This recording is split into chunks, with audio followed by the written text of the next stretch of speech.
Baldur's Gate was not the first role-playing computer game, of course. It was not even the first D&D-based computer RPG.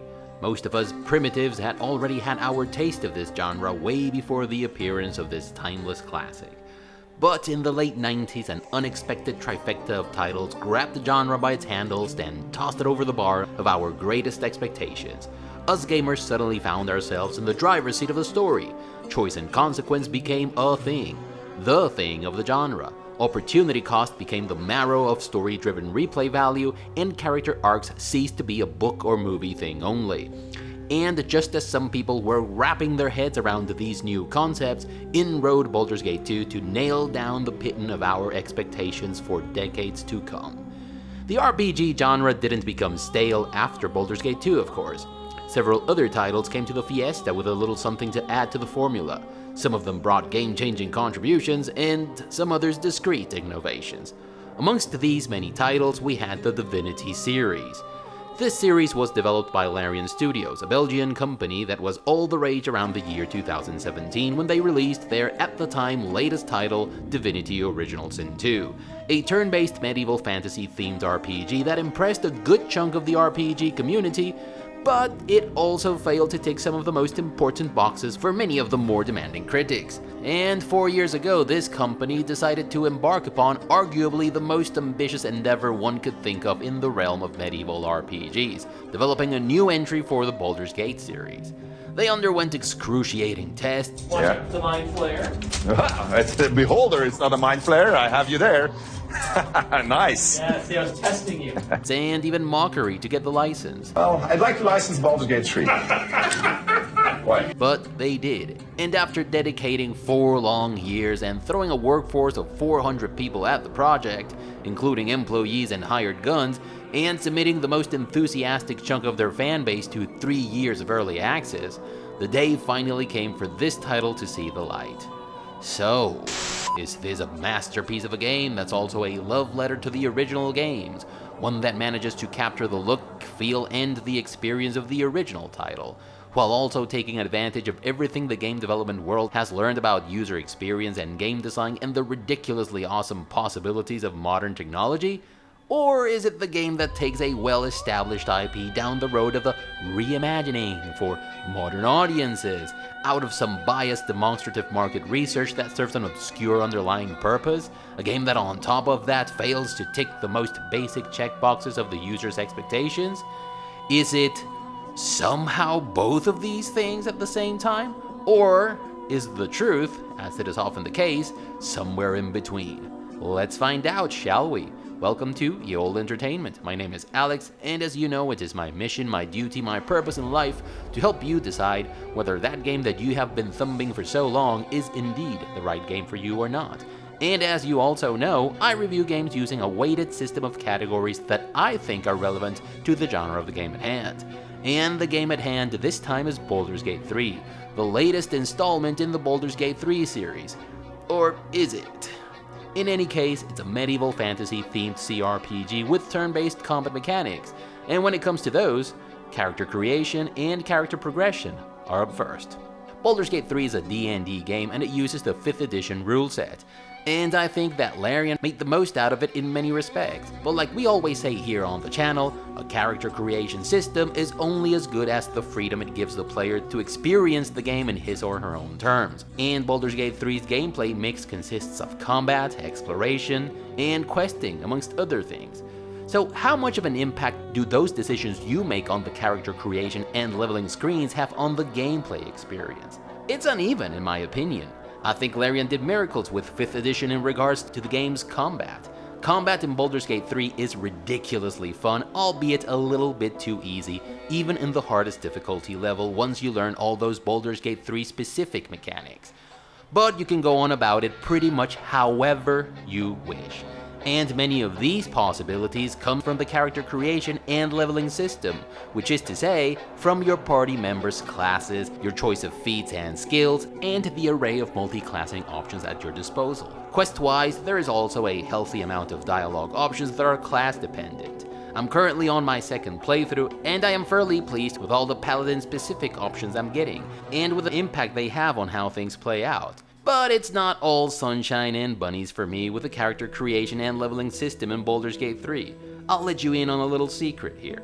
I'm not a big fan of D&D rule sets when they are used as the foundation for computer role-playing games. The original Wizardry had the thickest manual amongst all Nintendo cartridges, and with good reason. This game was impossible to get into without the manual, and even with the manual, there were many things that were hard to wrap your head around, and I can't help but feel that it would have been equally challenging, more fun, and less convoluted if it had not been a D&D game. Baldur's Gate 1 and 2 used the advanced 2nd edition rule set, and combat was for the most part fun and varied. It encouraged sound tactical decision making, and it only occasionally funneled you into doing the one thing that worked, or undoing the one obscure condition you had to know about. But I still think that because it used the advanced 2nd edition rule set, there were a few concepts that were more complicated than they needed to be. Speaking as a completely objective third-party outsider with absolutely no personal interest in the matter, who is also completely ignorant about D&D rules and how they work with tabletop games, I think I am ready to declare that 3rd edition is my favorite rule set. Maybe it's just a happy coincidence, and it just so happens that some of my favorite games combat-wise, like Icewind Dale 2, The Temple of Elemental Evil, and Neverwinter Nights 2, minus the user experience of course, were released around a time in which 3rd edition was hot off the stove. But I think 3rd edition strikes the perfect balance between robustness, player agency, challenge, and intuitiveness for computer games. Games in which you do not have a game master to mediate things. But while advanced 2nd edition had a thing or two that made the experience a little bit more convoluted than it needed to be, in my opinion that is, 5th edition seems to go in the opposite direction. It simplifies things a little too much. And when you flatten complexity, you also end up flattening depth and making your game's options less unique. In my opinion, Larian used every trick in the book to make combat fun and to balance out some of 5th edition's shortcomings. The level layout, for example, is intricate, and it factors into the combat dynamic masterfully.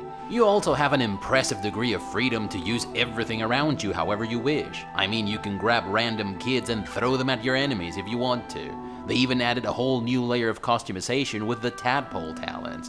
These are talents that you acquire every time you consume a tadpole brain.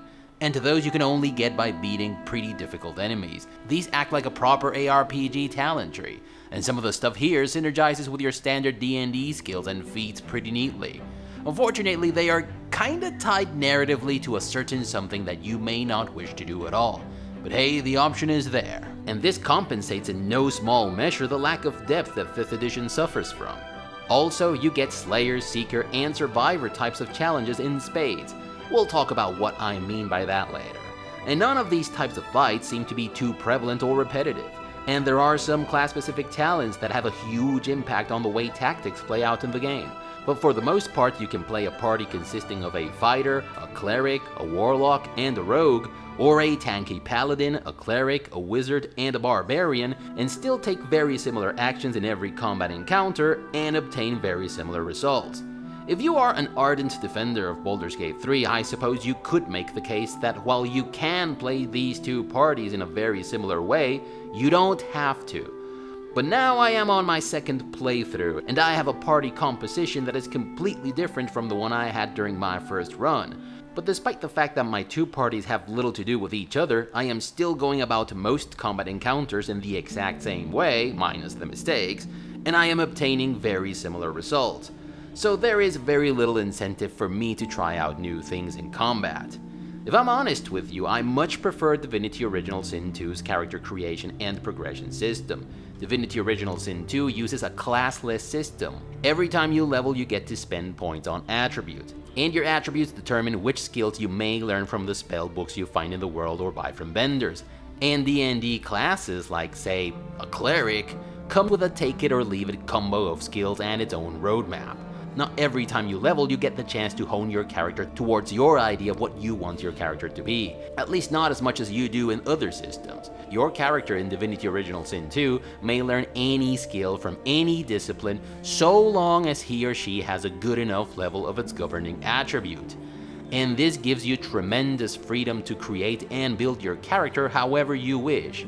and the cost of spells in terms of the level of the attribute that's needed to learn them is balanced in a way that adds proper opportunity cost to the character build aspect of the game. I'm pretty sure very few people in the world built Beast the way I did.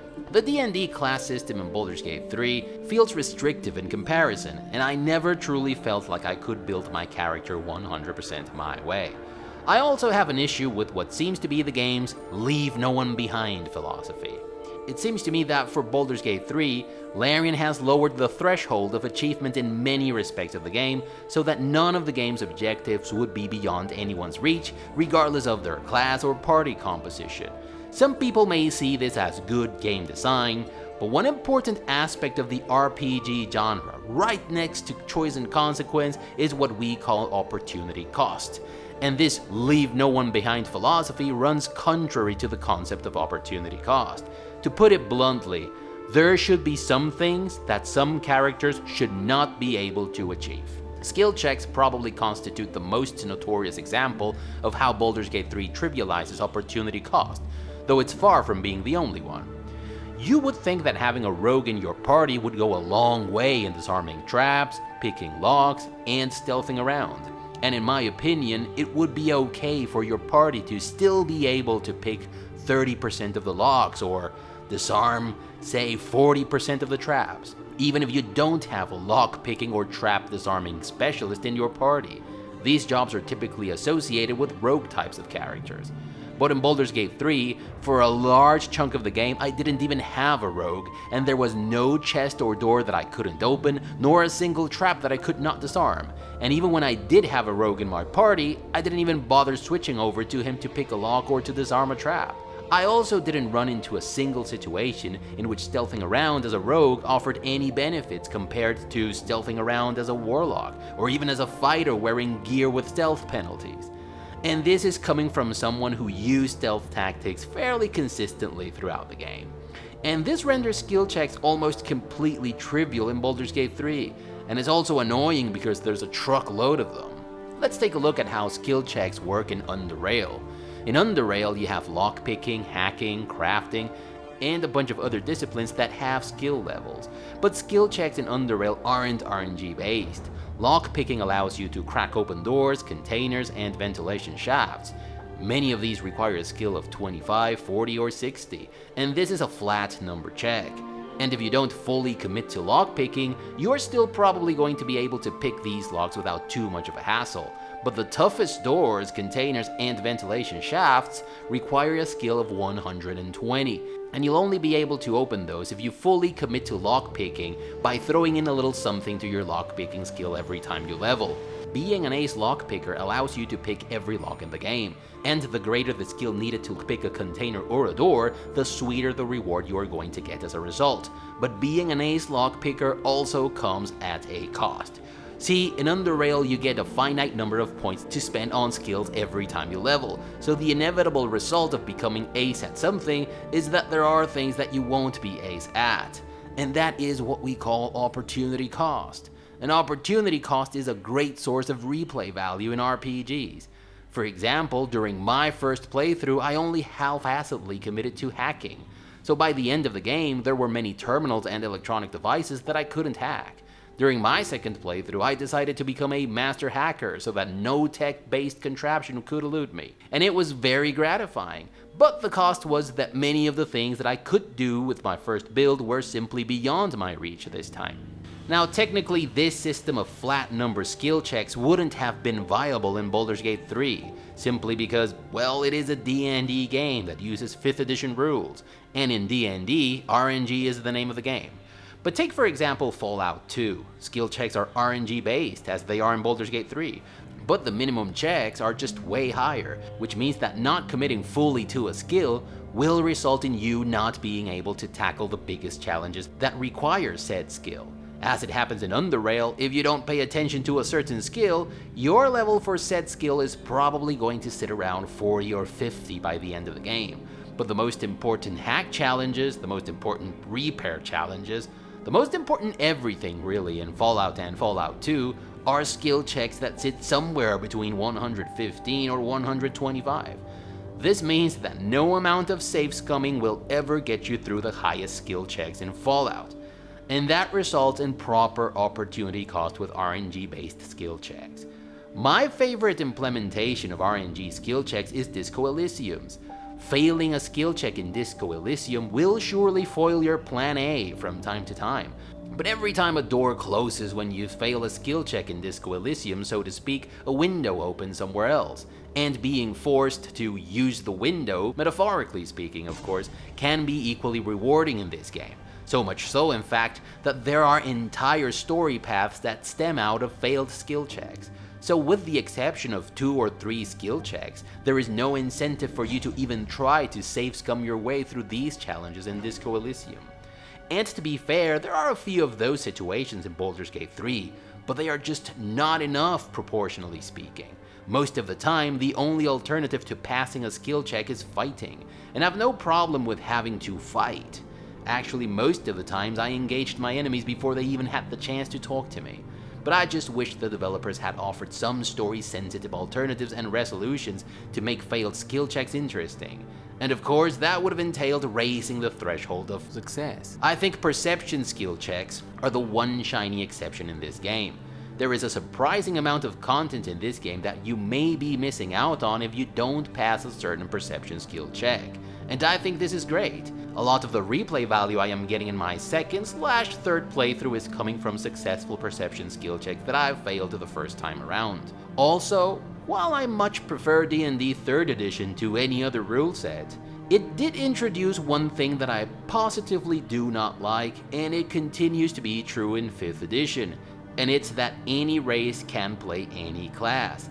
This is not a Baldur's Gate 3 specific issue, of course, and it has been like this for a while already, but I think this trivializes classes and races.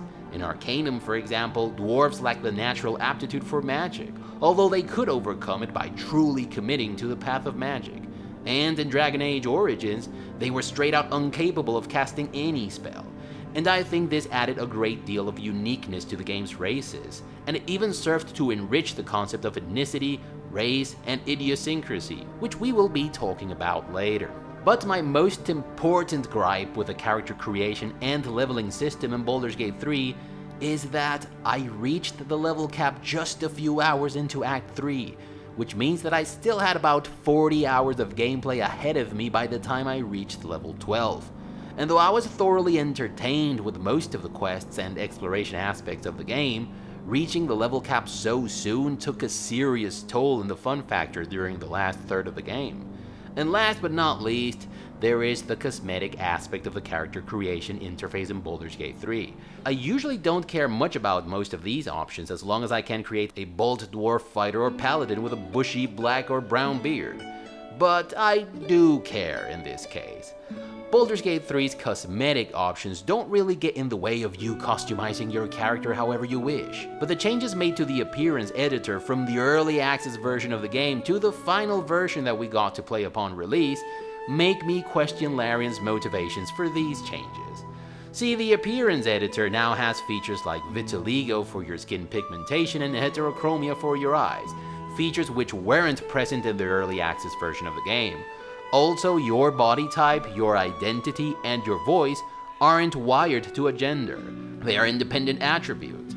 But in the original version of the appearance editor, you had a male and female selector, and attributes like body types and voices were more or less wired to this choice. But this selector was removed from the release version, and I can't help but think that the early access version of the appearance editor was meant for the regular RPG crowd, the vast majority of which would never demand or even care about these features. But this drastic change in the appearance editor right before the full version of the game was released makes it abundantly clear, in my opinion, that these features aren't there to make anyone from any minority feel included, but to appease the usual actors in the gaming community who make a living out of being offended for the lack of this or that inclusive feature, and for their partner in crime to get a pat in the back from their shareholders. And maybe the people who designed and implemented these features had everyone's best interest at heart, but in truth, these features seem to do a lot more harm than they do good, They don't do any favors to people who are part of the groups they seek to include. They send the message that it is okay for people to look for their psychological needs to be satisfied in video games, which is far from ideal. But worst of all, they do a lot to encourage bad actors within these groups, and many who aren't even part of these groups, to demand from others that they do more to accommodate them. These features, of course, didn't get in the way of what I wanted to do with my character. In fact, the options here allowed me to create a third character who looked like an absolute halfling bombshell. Someone on Discord even called her Scarlett Shorthansen. And this is of course always positive. Also, if you ask me if as a developer you are willing to put this much effort into providing your players with customization options, I would have much preferred to have personality traits like the ones you have in Solasta, and maybe throw in a quest or two that depended on your background. Maybe a text area like the one you have in so many other games to write down your own story to get your role-playing juices flowing. Many of the features and mechanics we see in Baldur's Gate 3 seem to have drawn inspiration from Neverwinter Nights and Dragon Age Origins, and that's why I wish I had had a face customizing interface like the one you have in Dragon Age Origins. But Alex, you didn't complain about not having this interface in your reviews of Divinity Original Sin 2 or Solasta. Yeah, well, that's what you get when you promote the cosmetic aspect of your character creation system as one of its most important features, but then only provide a limited number of faces to choose from. Overall, Baldur's Gate 3's character creation system makes the most out of D&D's 5th edition ruleset in many respects, namely combat. But I felt like most of the choices I made at the character creation and leveling screens didn't have too much of an impact on the experience as a whole. Also, hitting the level cap when you still have more than 1/4 of the game to go, not a great plan. And I'm definitely not crazy about the underlying philosophy behind some of the inclusive features of the game, but overall it is well beyond being merely serviceable. Gameplay. Let the dick sucking commence. Not the most sophisticated way of getting what you want from someone, is it? It's straight out amazing. Gameplay-wise, this is the pinnacle of the RPG genre right now. You have not played anything quite like this, I tell you. And let's see why. Baldur's Gate 3's gameplay mix consists of combat, exploration, questing, and some puzzle solving. And let's do combat first. If there is one thing Larian Studios knows how to do, it's turn-based combat. Divinity Original Sin 2 already featured the best turn-based combat I had ever experienced in an RPG, and Baldur's Gate 3 takes it even further, although it does drop the ball a bit with its difficulty level.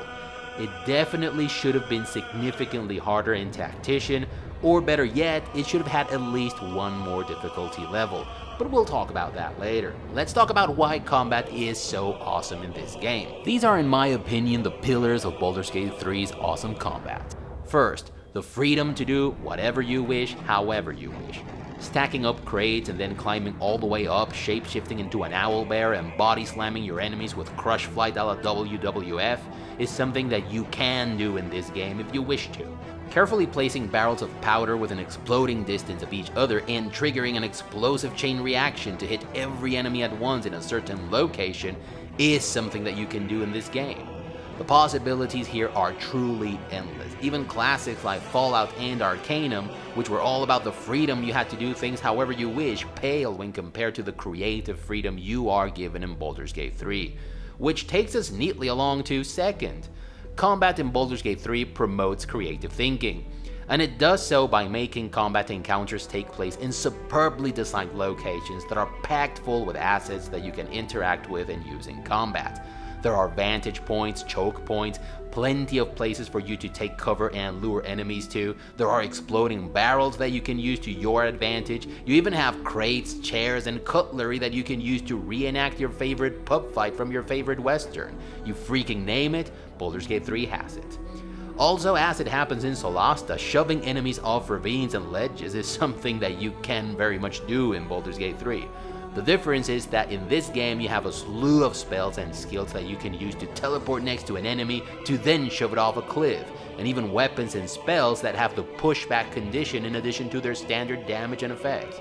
And using those to push enemies off ravines, it's a damn near tactical sexual experience.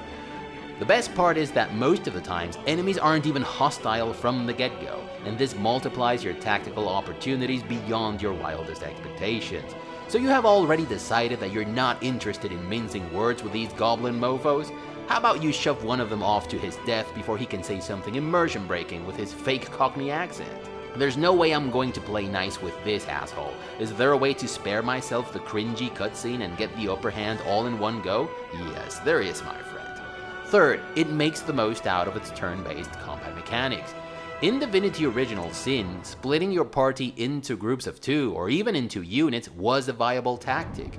You could split your group into 2 to go around a location and flank your enemies. You could use this tactic to have every party member have a go at the most dangerous opponent to circumvent initiative rolls altogether for the first turn, or you could use it to keep those party members who were less resilient from being targeted until the time was right for them to act. But there were only a couple of situations in Divinity Original Sin 2 in which this was actually worth doing. In Baldur's Gate 3, there are so many situations in which this tactic does the trick, and so many other moves with which to combine this tactic to achieve the sweet release of tactical orgasm. Take for example this fight. You can trigger the cutscene and then try to survive the encounter, or you can split your group, keep everyone stealth, and send in your hardest hitter to get rid of 2 or 3 of them before the fight even starts. Or sneak your casters to the ceiling to rain fire or eldritch from a safe spot before any of the bad guys know what's going on. You can even take out the ones who go out of the room as part of their patrol routines without even starting the fight. Also, don't forget to push at least one of the gobos into the spider pit for maximum tactical orgasm. Medium spoilers coming your way. There's even a boss fight near the end of the game for which there is an achievement, which is to kill the boss without triggering any of the traps. And if you walk into his throne room with your entire entourage in tow like a complete amateur sucker, you are probably going to get your ass kicked, or at the very least, there's a good chance you won't get said achievement. But if you keep your party outside the building, waiting in comfortable ambush, you can use your favorite ranged companion, or your main, to blast one of them suckers before he can say his cheesy piece, misty step the hell out of there, and just wait for them around the corner. Just comfortably wait out of line of sight like a dirty little bitch waiting for a client in a bad neighborhood, and then dispose of every mofo as they come. And these are just 2 examples off the top of my head, but there are a trillion more. There is, however, one teeny tiny thing that Solasta had that I am missing here. See, in Solasta you had this ready option that worked much like Overwatch in games that follow the XCOM tradition. And you could use it with melee weapons, ranged weapons, and even cantrips. And the level design in Baldur's Gate 3 made it the perfect candidate to have an Overwatch option like this. But alas, it wasn't so. Fourth, you have the perfect balance of Slayer, Seeker, and Survivor types of challenges. What the hell even is that, I hear you say? Do you remember the Slayer, Seeker, Survivor DLC for Pillars of Eternity? No? I don't blame you, it wasn't exactly memorable, but it did do one thing rather remarkably. It explained in autistic detail the 3 main types of challenges you have in an RPG and the go-to strategy that applies in each case. Hell, the game is a 101 RPG class for beginners. You have the Slayer challenges. In these fights, your goal is to end the fight as soon as possible. Kill before you are killed, basically. In these fights, you have to focus on prioritizing your targets and hitting them as hard as you can. And there are plenty of these types of challenges in Baldur's Gate 3, or at least challenges for which this is the best approach. Then you have the Survivor challenges, which are all about outlasting your enemies. These are battles of attrition, and they are all about using your resources wisely. These fights can be a bit of a bore when you have turn-based combat mechanics, and that's probably why you only have 3 or 4 of these in Baldur's Gate 3, but they add a good deal of variety to the gameplay. And well, it's actually pretty fucking awesome that pissing off the wrong people or taking really bad decisions may result in unintended Survivor challenges that would make even Mad Max raise an eyebrow. And last but not least, you have the Seeker challenges, which are all about finding your enemy's weakness and exploiting it as much and as soon as you can, or undoing its grossly unfair advantage. And I usually hate these types of fights in D&D games, because they generally entail tedious trial and error processes if you don't know your enemies and your spell specifics from D&D lore. But Baldur's Gate 3 absolutely nails these challenges. Minor combat spoilers coming your way. This fight, or this fight, unlike your typical old school D&D, are not about figuring out which spell undoes the enemy's immunity or which spell grants you a gross advantage over the dude, dudette, or thing. These are all about figuring out the conditions of the encounter by simply observing how it plays. By paying close attention to your enemy's attacks, the level layout, and or the assets that are lying around, you can put 2 and 2 together and take a series of actions to make the most out of the situation. And there are even Steam achievements to reward you for figuring out some of these fights soon. And I like that almost every boss fight in the game is a seeker type of challenge. 5th, varied combat situations. If you have been following the channel, you know that as much as I like my RPGs to have different types of combat encounters, the cherry on the top of the combat cake for me is story-driven combat situations. I love me a good old hold the line moment in which you and your allies have to fend off hordes of invaders to protect your stronghold or a MacGuffin-y character or object. Or one of those it's time to take the fight to the bad guys moments in which you storm the enemy stronghold along with your friends and allies. Or a daring rescue in a place that's about to go down in flames. Or a daring escape after the shit hit the fan, Mad Max 2 style. And I am pleased to report that Baldur's Gate 3 has all of those. A tough as nails hold the line moment, a let's take the fight to the bad guy moment, daring rescues, daring escapes, you fucking name it, Baldur's Gate 3 has it. And I wouldn't say it is a pillar of the game's combat, but it also helps that there's great enemy variety in this game. And I am talking about the good kind of enemy variety, not the kind that this guy does poison, this guy does fire, this guy does lightning, this guy does melee damage, this guy does range damage, this guy has an AoE attack. No, I'm talking about enemies that have different fighting styles, buffs, conditions, and approaches to combat. They don't always use these things in the smartest of ways, but they are varied. Let's talk about exploration now. Exploration is probably one of the most rewarding experiences I've ever had in an RPG. Baldur's Gate 3 is not an open world like Skyrim, and it also doesn't have a world map with cities and other locations that you can travel to as you do in the original Baldur's Gate games. This game sits somewhere in between, and in my opinion, it strikes the perfect balance between these two approaches. Baldur's Gate 3 consists of a series of areas that are interconnected in ways that are almost from software in their design. Mild spoilers coming your way. Saving a group of random shady merchants from a band of gnolls and choosing the right dialogue options will get them to give you the password to reach their secret hideout. Then you may or may not walk into this game's version of Joaquin's Rest, you may or may not walk all the way to an inconspicuous door with some crates blocking the way, and you may or may not talk to the guy that's hiding there, give him the password, go down a hatch, find a Shenterim hideout, go way off the beaten trail in the labyrinth of caves that extends beneath it, find an illusionary wall if you have a good enough perception skill, and beat the skill check to fix an elevator mechanism that'll take you directly to the Underdark. What? And all of these things that you may or may not do are so easy to miss. In fact, I did none of this shit I just told you about during my first playthrough because I didn't save this guy. That's how pivotal some seemingly innocuous decisions and passages may turn out to be in Baldur's Gate 3. The first time I found my way into the Underdark in a completely different way, and because of that, I started the second act of the game in a completely different area of the Underdark, and this just blows my mind to hell and back. And I share this little anecdote just so that you see how other aspects of the gameplay like questing, dialogue, and in this case combat, may impact the way in which you navigate the game's various regions. But exploration in Baldur's Gate 3 is not brilliant only because of this. Ruins with concealed exits, secret doors, and hidden hatches that lead into underground grottos, cemeteries, and secret hideouts are commonplace in Baldur's Gate 3, not the exception. Act 2 branches into 2 alternative paths. Each of them takes place in a very distinct and utterly fascinating location. In one of these locations, if you pay close attention to your surroundings, you'll realize that there are places around that area that you are meant to be able to explore, but that you cannot get to by just walking there. You have to use skills like Misty Step to get to these places, or you can clear the rubble that's blocking an inconspicuous path that's fairly off the beaten trail. And once you gain access to these concealed places, there's a ton of loot, enemies, pieces of lore, and even moving platforms that you can activate by using some ranged cantrips to push the levers that get them to work.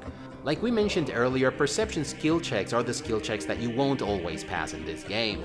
And this adds a fair bit of replay value because there is a lot that you can miss out on if you don't pass a certain perception skill check. So far during my second playthrough, I've discovered at least 3 or 4 hours worth of exploration content that I completely missed during my first run. And the various locations of the game are just plain fun to explore. The feeling of adventure and discovery is just too damn high. Jumping around irregular terrains, having one of your companions misty step to the back of the kitchen, to then go back and open the door for the rest of the party, it's just bonkers how fulfilling this all is. But Larian, these floor is lava, or poison, or lightning situations that you like so much in all your games. You need to stop that. There are just too many of those. Not as many as there were in Divinity Original Sin 2, but still too many in my opinion. Exploration is the aspect of the gameplay mix that's consistently good all the way through in Baldur's Gate 3, which is not exactly the case with other aspects of the game, but we'll get to that later. As for questing, I usually say that questing is only as good as the writing in the game. The simple fetch quest can be a memorable and immersive adventure if there is purpose behind it, and if there's something important at stake. The quest in which you need to get the potion for Ophrah in Pillars of Eternity comes to mind. But in Baldur's Gate 3, I have to say that questing is awesome despite the writing of the game, which we'll get into soon enough. But as it happens with combat, there are a couple of things that make questing good in Baldur's Gate 3. And the most important one is that it replicates somewhat faithfully the quest design that we had in Baldur's Gate 2, which is actually one of the few things in which this game resembles its predecessor, but we'll get into that too later on. Believe that.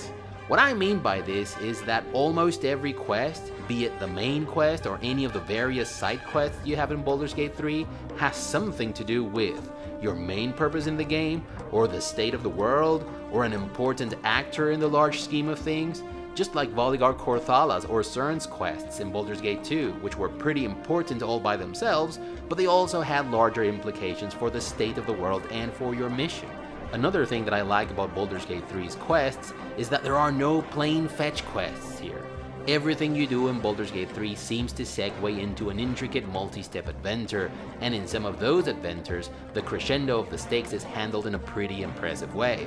That's when the stakes are something that you actually care about, which in my experience wasn't always the case. One of the best things about Baldur's Gate 2 was that the game presented you with a series of areas and paths that you could follow to advance your adventure, and because of how the story was structured, you were more or less compelled to follow these paths through from plot point to plot point. But it didn't really stop you from backtracking, switching companions, going back to certain areas with the right companions, taking on new quests, etc. But there was one exceptional "it's either this or that" moment in that game.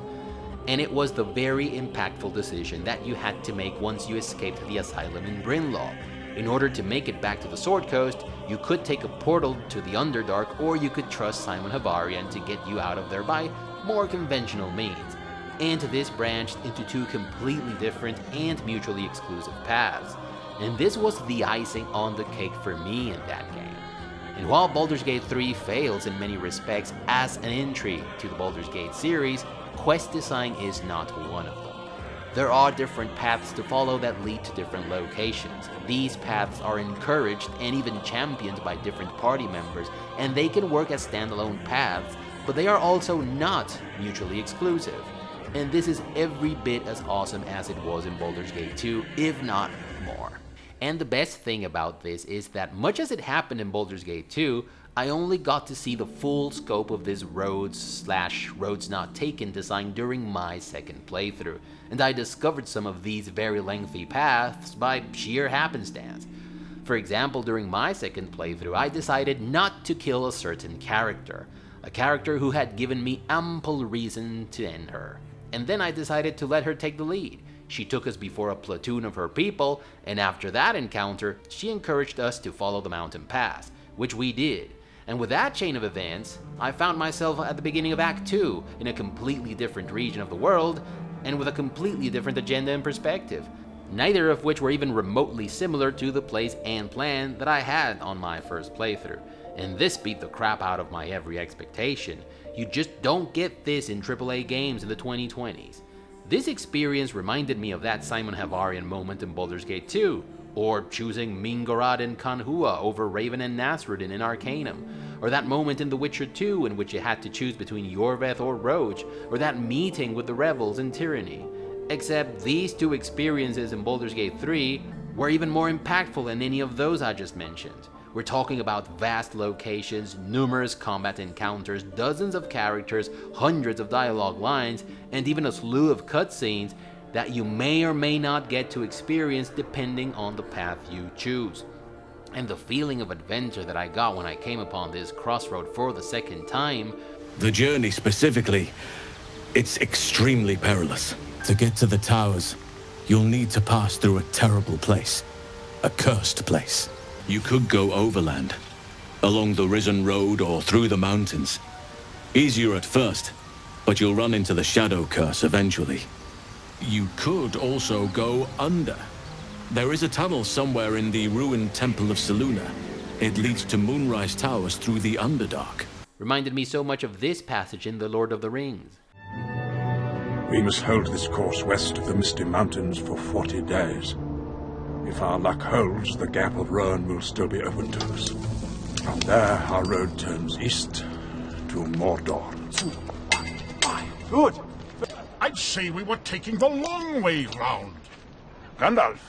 We could pass through the mines of Moria. My cousin Baldur would give us a royal welcome. No, Gimli. I would not take the road through Moria unless I had no other choice. Again, this type of design is something that you don't see in AAA games these days. I find it cute that reviewers that mostly focus on the AAA market just can't believe how good this is.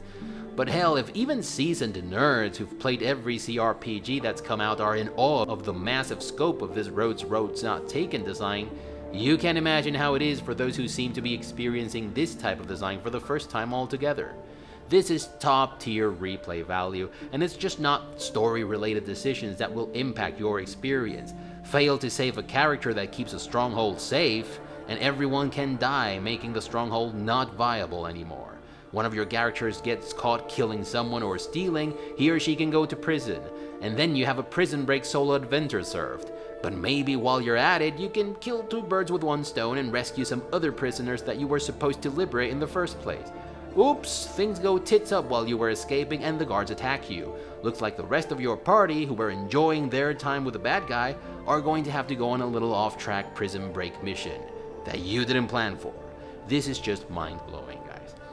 You also have puzzles in Baldur's Gate 3. This aspect of the gameplay mix wasn't particularly well designed in Divinity Original Sin 2 in my opinion.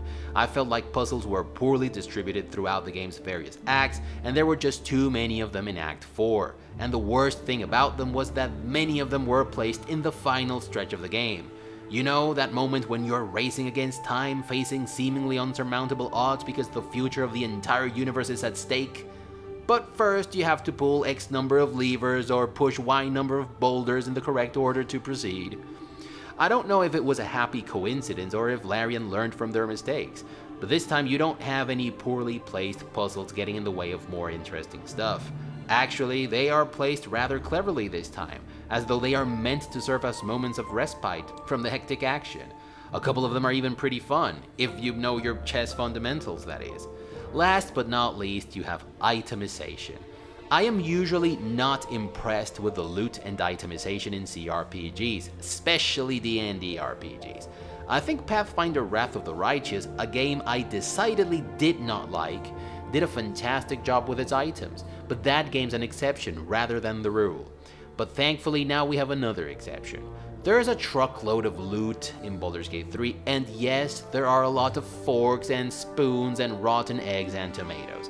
But the items that matter, the items that you can equip on your character, are properly categorized by quality and color codes. You have the green standard items, the blue items, the purple items, and the legendary gold items. And I absolutely love that items in Baldur's Gate 3 are not only properly tiered as they are in ARPGs, they also work the way they do in the best ARPGs, which is to say, they have tactical relevance and they synergize properly with your character's approach. Items are not class specific, but rather role or function specific, and I abso-fucking-lutely love it. Depending on what you want your character to excel at, you may prefer a blue piece of chest armor over a purple one if it has the right stats for you. This badass legendary dagger is probably better than the main hand weapon you've equipped on any of your characters.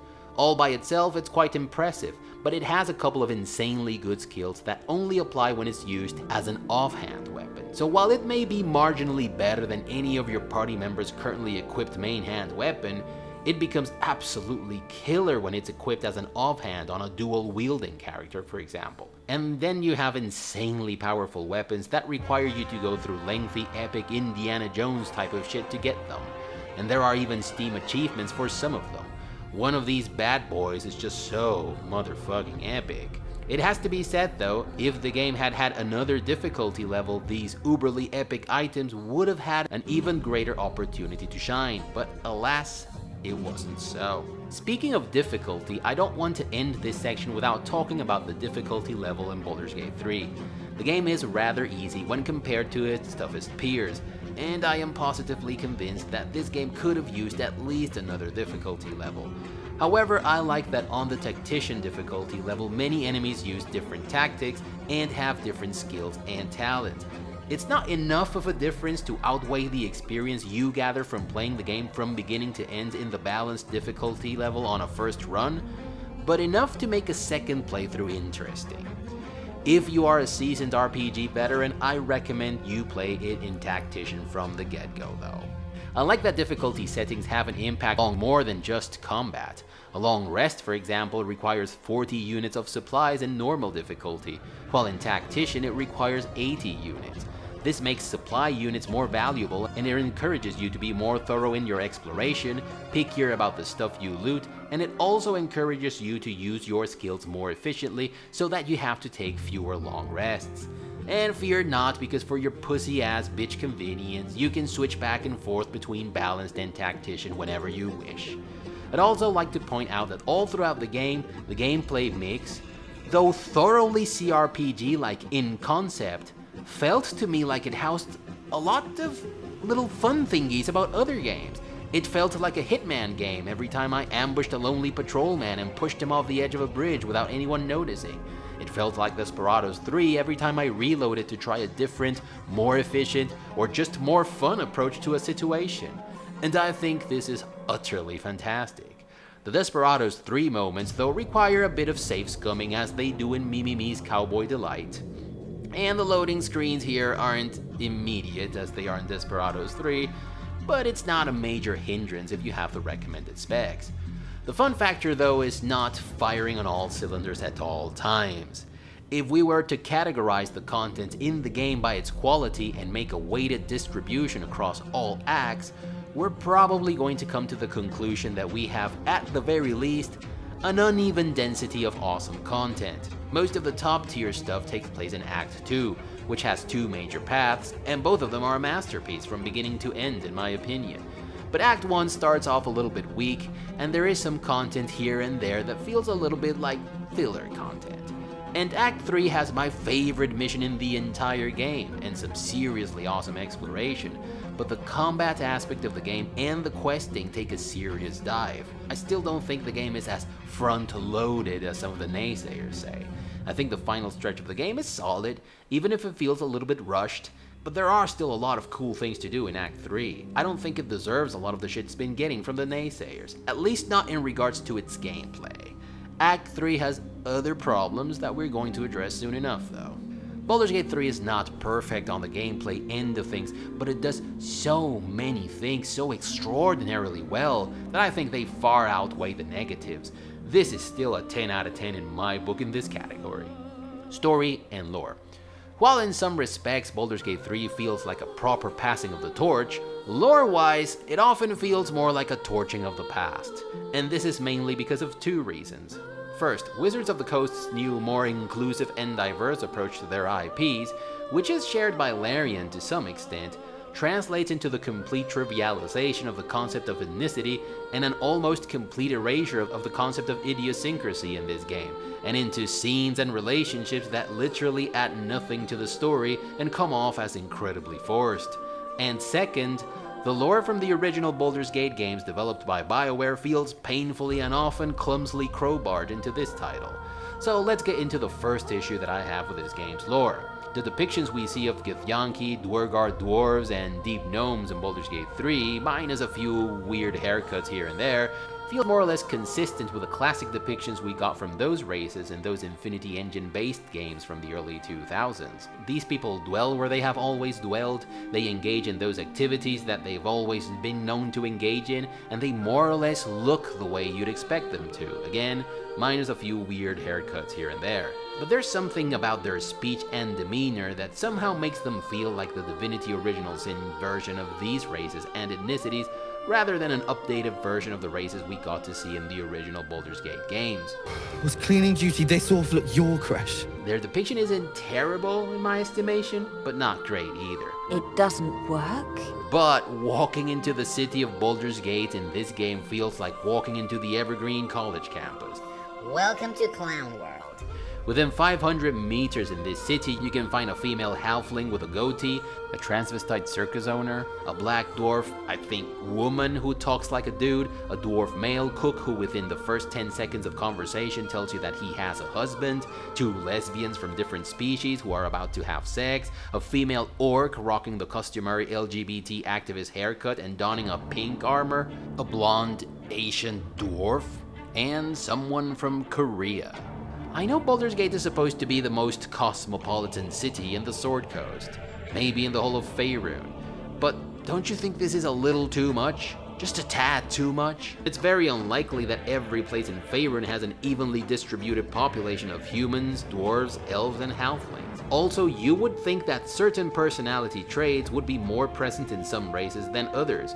You know, dwarves are supposed to be stubborn, reclusive, greedy, overly fond of ale, but also hardworking, industrious, and persistent. And I am not saying that Larian doesn't adhere to 5th edition D&D lore, they clearly know their stuff when it comes to D&D, but maybe the problem is with the new D&D? Here's where I stand with this. D&D is an intellectual property owned by Wizards of the Coast, and our beloved Infinity Engine games from the early 2000s, developed by pre-EA Bioware or Larian Studios, were D&D licensed products. So many of the mechanics, the look and feel, and the lore that we remember so fondly are D&D elements. But for the past 6 years or so, Wizards of the Coast has conducted a thorough rewrite of its properties, like Magic the Gathering and Dungeons & Dragons, to make them more palatable to modern audiences. If you are to believe those demonstrative studies by Nielsen and Adobe that take into account arbitrary variables and dimensions and are purely focused on the correlation of results taken from laughably biased research instruments, then I wouldn't blame you if you fell in the camp of those who believe this reimagining is what the biggest chunk of the market wants. This is technically not true, but it would take an entire series of 1-hour-long podcasts to tackle this topic from the various relevant perspectives, including, of course, market research. And that would certainly derail the purpose of this dissertation, which is already probably going to be very, very long as it stands. So I'll just call it as I see it. This is not the D&D I grew up with. This is not the D&D I want. This is not my Baldur's Gate. Larian might as well have called this Galdur's Bait, removed any D&D reference, and marketed under the Divinity Original Sin brand. And that would have unironically made for a much better game, in my opinion. My first experience with D&D was with a series of choose-your-own-adventure books published by Timun Mas in the late 80s, when the IP was still owned by Tactical Studies Rules. It was hands down the most amazing thing I had ever read in my life up until that point. It transported me to mind-blowing fantasy worlds. It introduced me to creatures and people that I found fascinating because they felt like they were a part of a world that was completely different from my own.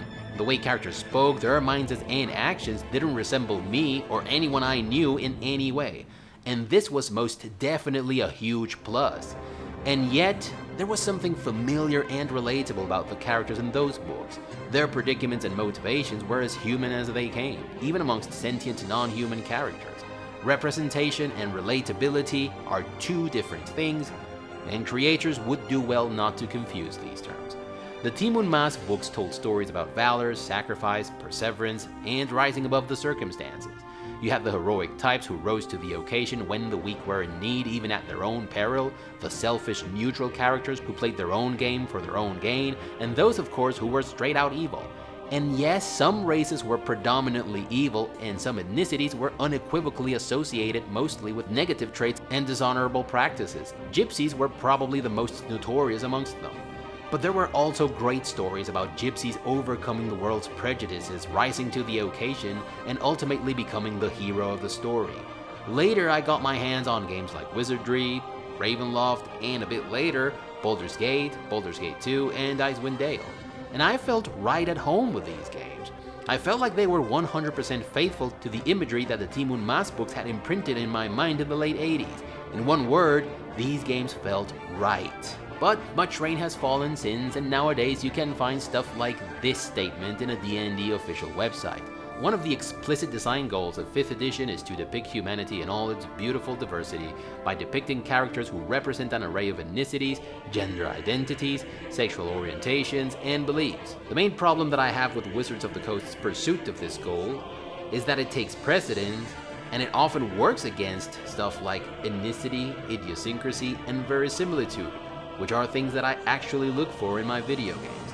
And I think that as a creator, you can pursue this goal in a way that adds to your creation's lore and storytelling. But when you are more worried about screaming at the top of your lungs that you are inclusive than about writing engaging characters, you end up defeating your own purpose. Take for example Steve Cortez from Mass Effect 3, who is my favorite non-playable crew member in the game. He is a by-the-book man, a workaholic, and an enthusiast of transportation tech. But when you get to know him a little better, you see that his obsession with work is also a coping mechanism. It's his way to deal with the loss of his husband, who sacrificed himself to save him in a way. Crudely speaking, Steve is a character that ticks many of the boxes of the checklist of things I imagine people like the person who wrote this statement wish to see in their video games. But see, every scene in a film, a TV show, and even a video game has to have a story-related purpose. It should tell you something about the character, the setting in which the story takes place, or the state of the world. Ideally, it should do all three things. When Steve reveals that he lost his husband, and every other time the topic is brought up, it serves to tell us a little something about the character's motivation, or about another step he's taking towards the completion of his character arc. And Steve's character arc involves putting the loss of his husband behind him. It goes without saying, of course, that the man is gay. The game does not make a fuss about it, and it does not make this particular trait of the character the front and center thing, because it is not needed. Minor spoilers coming your way. But in Baldur's Gate 3, you have this lesbian couple who didn't even need to be in a relationship, but the game hammers their relationship ceaselessly as though putting up a flag for someone to see. The problem with this relationship and the scenes by which we come to know of it is that they serve none of the purposes we mentioned. They don't tell us anything about the setting of the story, the state of the world, or even about the characters themselves. By the time the game smacks us in the face with this scene and the recurrent dialogue lines about how much they are going to love each other later on, the part of the story that involves these two characters is basically over.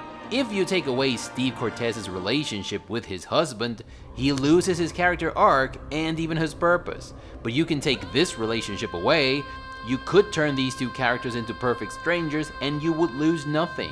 If anything, it would make the story less bloated, which is something the story in Baldur's Gate 3 desperately needed. If anything, this relationship works against the character itself. Because of the nature of this character and the part it has to play, it would have been much better depicted as an entity shrouded in mystery. But instead, she is reduced to a mundane and extremely cheesy character who can't look past her own interests. This relationship is so forced that it feels like a clumsy effort to show just how inclusive and diverse the writers were. As for the statement in Wizards of the Coast D&D website, there are other noteworthy passages. Human in D&D means everyone, not just fantasy versions of Northern Europeans, and the D&D community is now more diverse than it's ever been. I think it's safe to assume that what they wanted to say with this passage was, because the D&D community is now more diverse than it's ever been, human in D&D now means everyone, not just fantasy version of Northern Europeans. D&D has been loved and cherished for a lot of people for 50 years or so. Most people didn't have a problem with D&D's brand of medieval fantasy, and they still don't have a problem with games like the original Baldur's Gate or Icewind Dale. Countless people still play these games regularly at least once a year.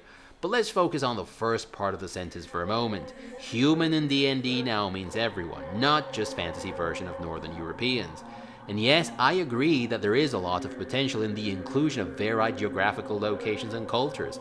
Focusing for too long on a Northern European medieval setting can feel tiring and boring after a while. It can feel spent. And universes that depict a broad spectrum of geographical locations and cultures feel rich, colorful, exciting, and in the case of games, they do stoke the fires of adventurous curiosity. But modern D&D does this in a way that defeats its own purpose, because they are all hell-bent on eradicating any type of ethnic characterization and correlation between certain traits and certain races and ethnicities. These races and ethnicities become generic, boring, and pointless. It destroys any semblance of idiosyncrasy this race might have had, because no individual has anything in common with any other individual from the same place of origin.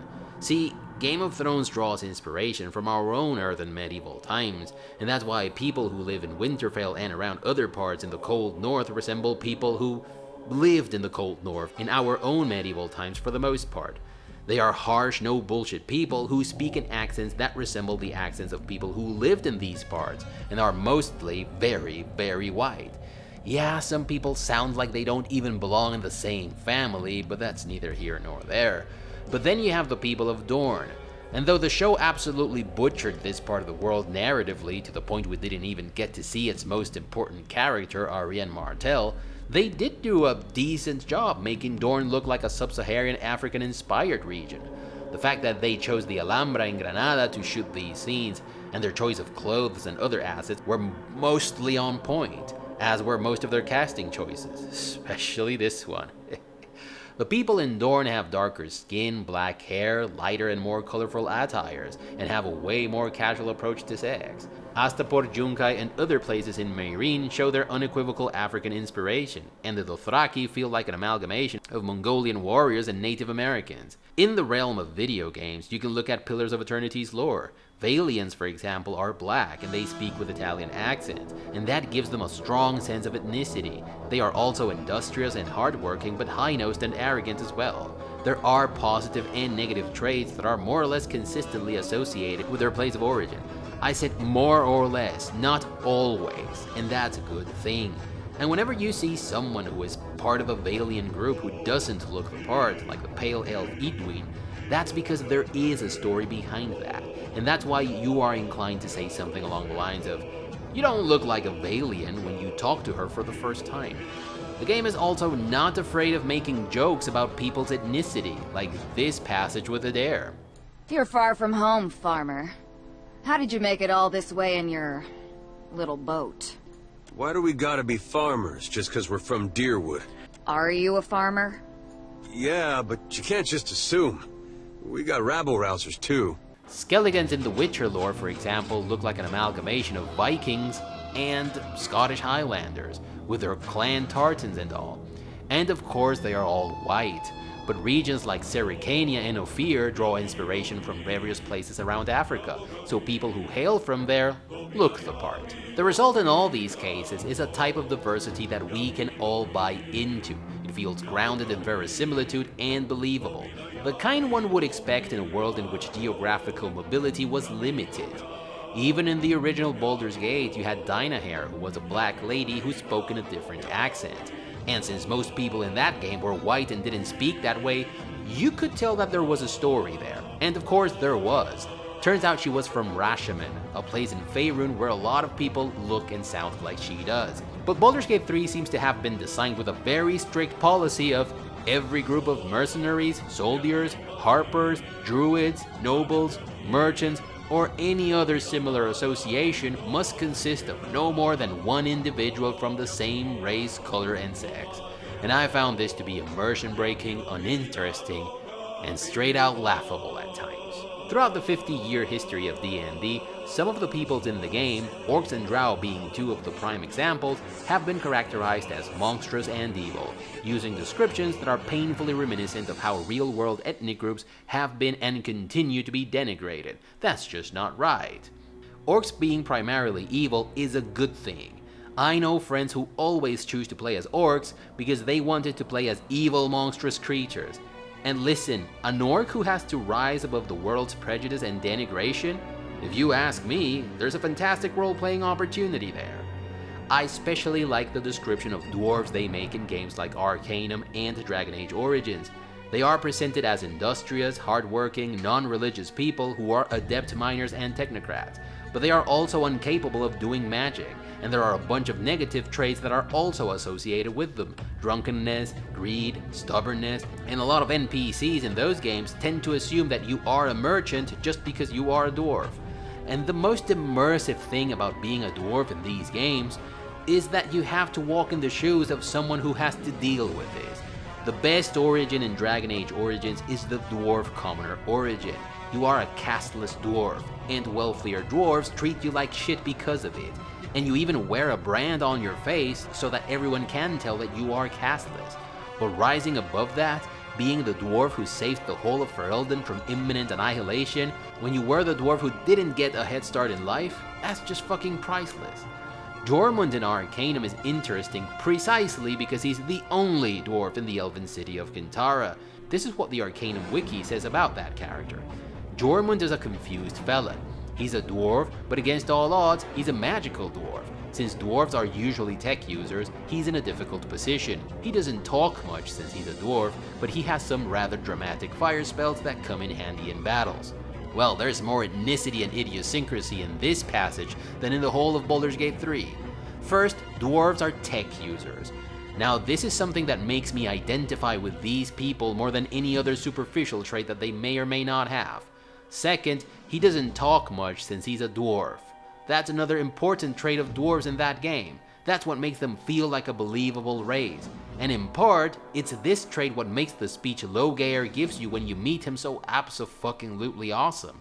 Man, dwarves don't usually speak, but when they do, they make the rocking world go round. Erasing any and every form of ethnic-based discrimination, claiming that they are stereotypes, does not make the IP better. It makes it worse. It makes it bland, generic, and not immersive in the least.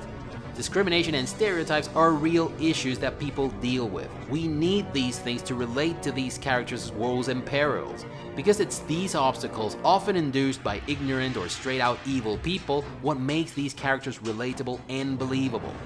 That is so long as writers don't use their characters' predicaments to insert their own opinion about who is the bad guy in the current day. Descriptions that are painfully reminiscent of how real-world ethnic groups have been and continue to be denigrated. That's just not right. When a human calls your elf character a knife ear, it's not because the game is making the case that discrimination is right and acceptable. It's making the point that there are people like this that you are going to have to deal with. The game gives your knife ear character the chance to rise above these obstacles, to be the better person and to shove it up to anyone who doubted him or her. When you show some ignorant racist peasant in Lothering, or even this future racist kid that not all dwarves are greedy merchants, the feeling of satisfaction is just too damn high. I started a third playthrough halfway through my second playthrough to play as a halfling rogue, and I was impressed to hear Lae'zel and Astarion talk about my race in a rather demeaning way, and that made me say, I'll show you who's weak, bitches, just you wait. But those so far have been the only two interjections that anyone has made about my race. No one else seems to give a shit that I am a halfling, for good or bad. No one seems impressed that I've done these things, so I guess I won't be getting the sweet reward of showing the world what a tiny Black Widow look-alike bombshell halfling can do. At least I'm very extremely hot. The second aspect that I have issues with regarding Baldur's Gate 3's lore is that the lore from the original games feels like a collage of member berries stitched into an uneven patchwork quilt of fan service. Mind spoilers coming your way. Jaheira and Minsk, for example, are back for Baldur's Gate 3, and they are both the best and the worst thing about the game. They are the worst thing because they didn't need to be a part of the story to begin with. Both of them are painfully crowbarred into the game as shameless member berries that make the plot even more convoluted than it already is. And believe me, it is convoluted. As it happens with the romance we just talked about, you could remove both Minsk and Jaheira and you will lose nothing. All the way through it felt like the writers were struggling to give them something to do in the story. In Minsk's case, they even went through some pretty convoluted shit to explain why he's even in the game in the first place. These two often felt like last-minute attachment at times. I didn't detect too many continuity errors in the story, but every time I did, it had to do with Jaheira or Minsk. And some of these errors were pretty big. For example, Jaheira has to go looking for Minsc because he's an important member berry for the old-timers, I guess. So she has this information dumpy conversation with your main character to get him or her up to speed about the mission. But this conversation seems to happen randomly, and it may trigger halfway through the mission. So it could happen that Jaheira tells you this. With your help, perhaps it need not be Minsc's either.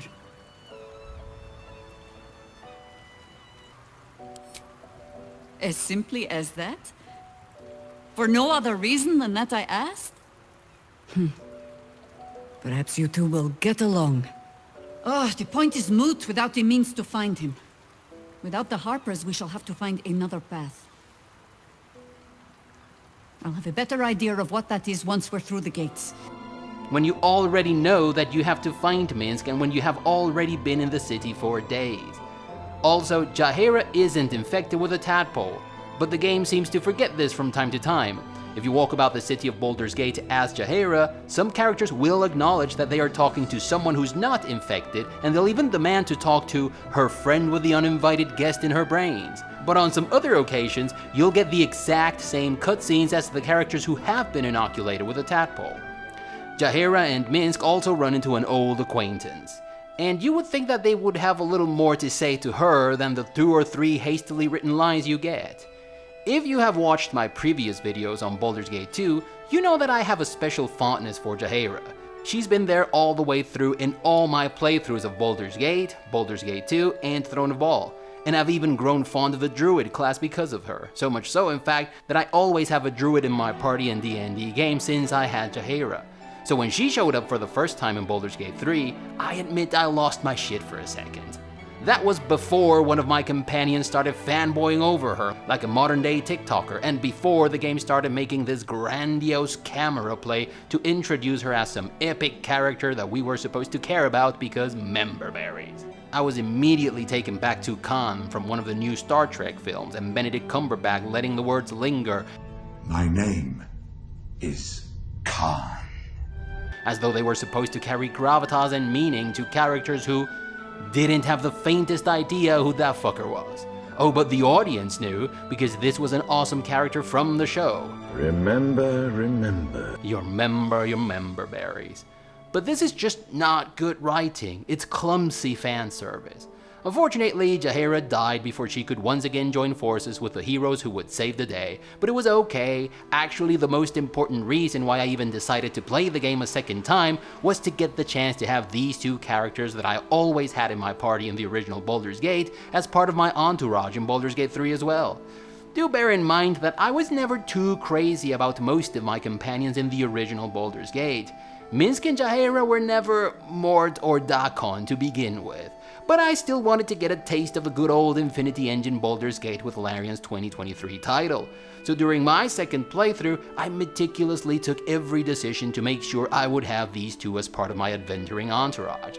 And well, like I said, Minsc and Jaheira are also the best part about Baldur's Gate 3. See, Icewind Dale 2 had me laughing since the very first minute of the game. The original Baldur's Gate had some of the most hilarious dialogue options ever, and even Minsc's boneheaded recurrent dialogue phrases squeezed a little chuckle out of me every now and then in both of the original games. Baldur's Gate 3, on the other hand, tried to make me laugh unsuccessfully for one playthrough and 2/3 of the other, until these 2 came along. Only then did I start smiling, chuckling, and straight out laughing at times. They felt like a comfy old shoe, a throwback to a time when things were simpler and unpretentious. Some of our favorite recurrent battle phrases are back, and they haven't skipped a beat, even when it's a different actor that's ushering them. And this time there are new battle phrases, and they feel so right. Unlike almost everything else in this game, the new things these 2 say wouldn't have felt out of place in the original Baldur's Gate games. Life is simple, and so is Minsc. Yeah, totally. And there was something old-fashioned about letting these 2 take the wheel for the last third of the game. See, tone-wise, the original game switched gears masterfully. They were dead serious when they needed to be, goofy only when the situation allowed, and, well, both of these things at the same time on those rare occasions in which it was adequate to be both of these things at the same time. Baldur's Gate 3 doesn't always get this right. It takes itself too seriously, it's frequently overly dramatic, making a big deal out of things that don't merit it, and when it's goofy in a way that's unfunny. On some other occasions, the game desperately tries to be epic with grandiose music and fancy shots, but all this epicness fails because it's trying to elevate a moment that simply lacks the gravitas or the verisimilitude, or features a character that is straight out unlikable. But when these two take the wheel, I felt like things were as they should be. The occasional funny remark in the middle of a tense situation, the adequately goofy party banter, the hilarious, completely over-the-top and delightfully cheesy funny battle cries from Minsk, it was all there. I admit that I resented Larian quite a bit for making a game that was definitely not meant for me, when I am a big fan of Baldur's Gate 2 who had been waiting for this game for ages.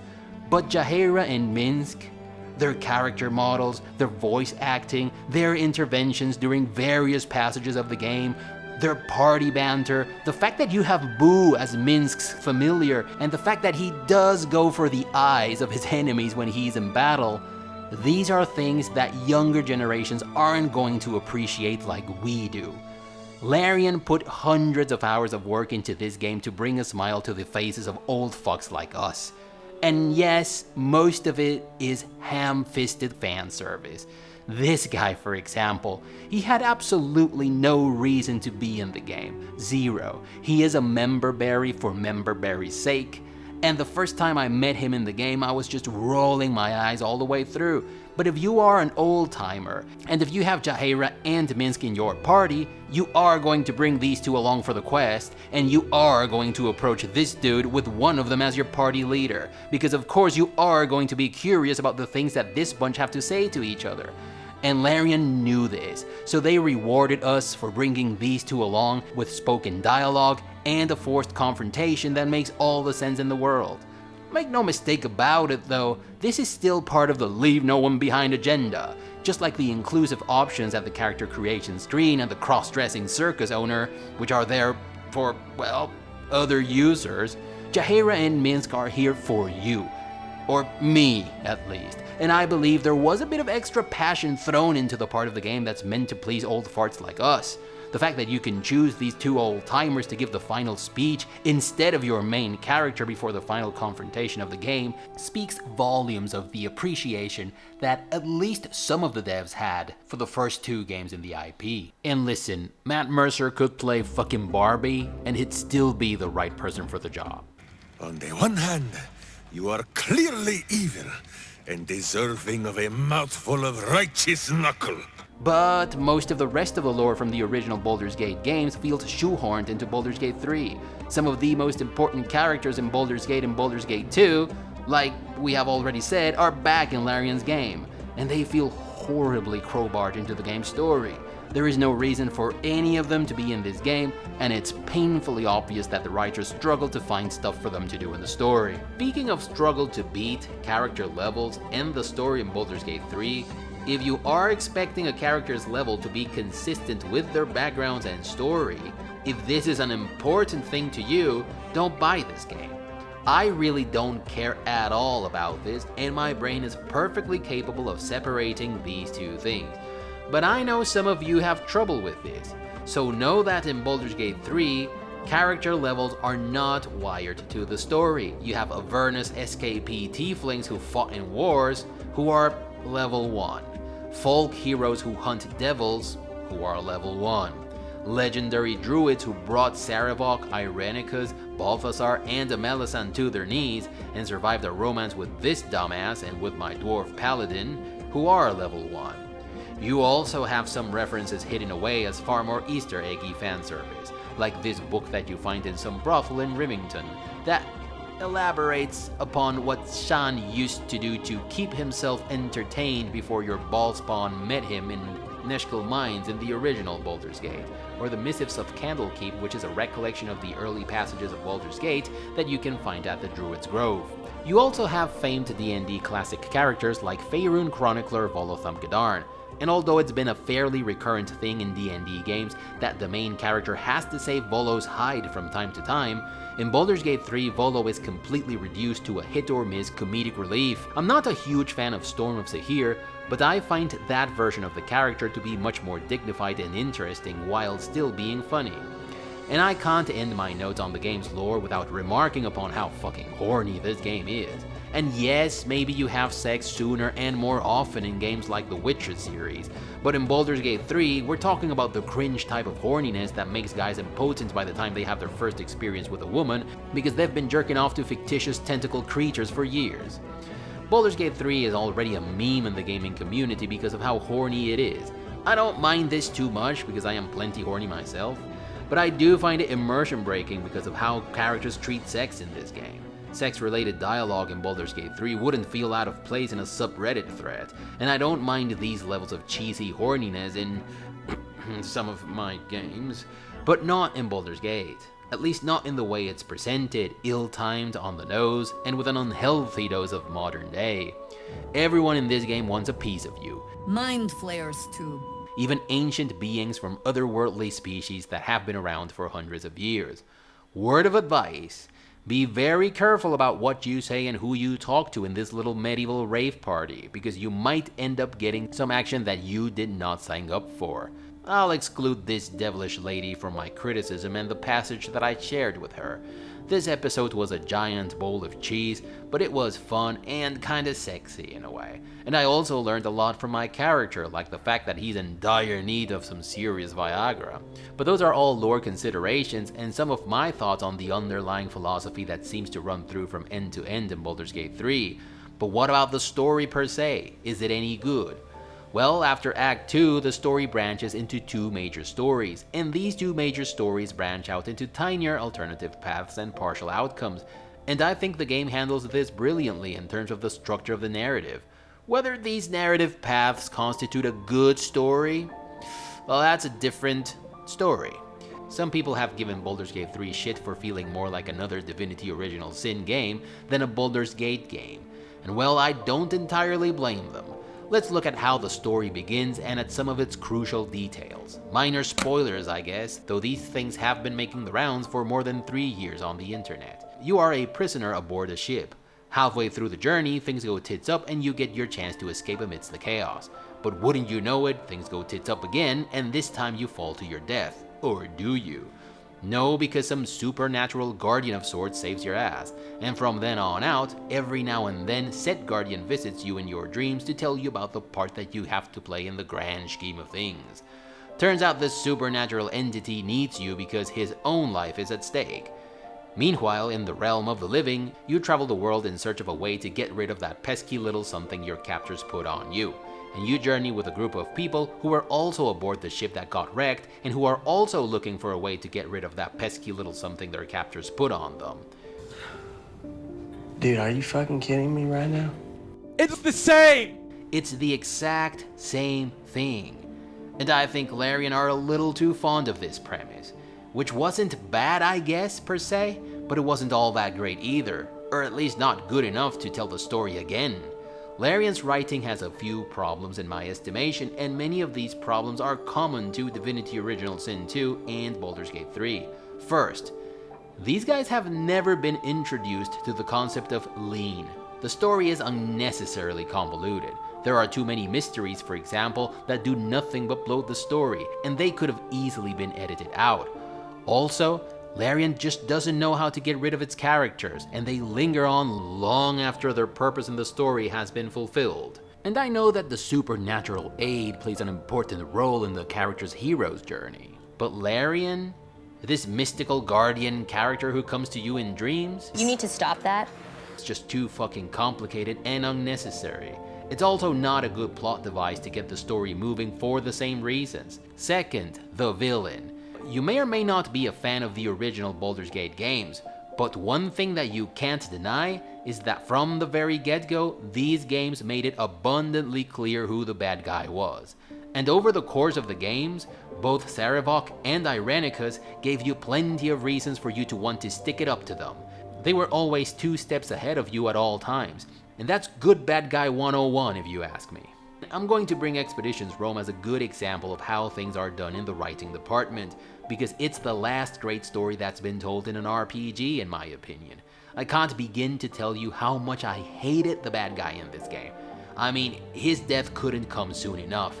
And I even replayed the final battle and planned for my character to be the one to strike the final blow. And the level of satisfaction that I got from murdering that son of a bitch with my own hands was just too damn high. In Baldur's Gate 3, on the other hand, I really didn't give much of a shit about any of the villains. A, there were too many of them, and they would always seem to be playing someone else's game. B, my main character's most important concern had little to do with the first villain. C, I mostly learned of the villain's villainy through information dumps that were puked out by third parties, not because I experienced it firsthand. D, it was never really all that clear to me what the ultimate bad guy wanted or why. And if you combine this with the second issue, you have not a great plan. The game tries to paint the ultimate bad guy as an evil being that you absolutely have to defeat, because if you don't, he's going to turn everyone in the city into mind flayers. And the way they tried to make you care about the villain was to trigger occasional episodes in which random citizens in the city were changed into illithids. But this came off to me as forced and unnatural. The main character and the main antagonist never really tangled with each other, not in any significant way, and their motivations never really came into conflict. That made me feel a little bit disconnected from everything that was going on.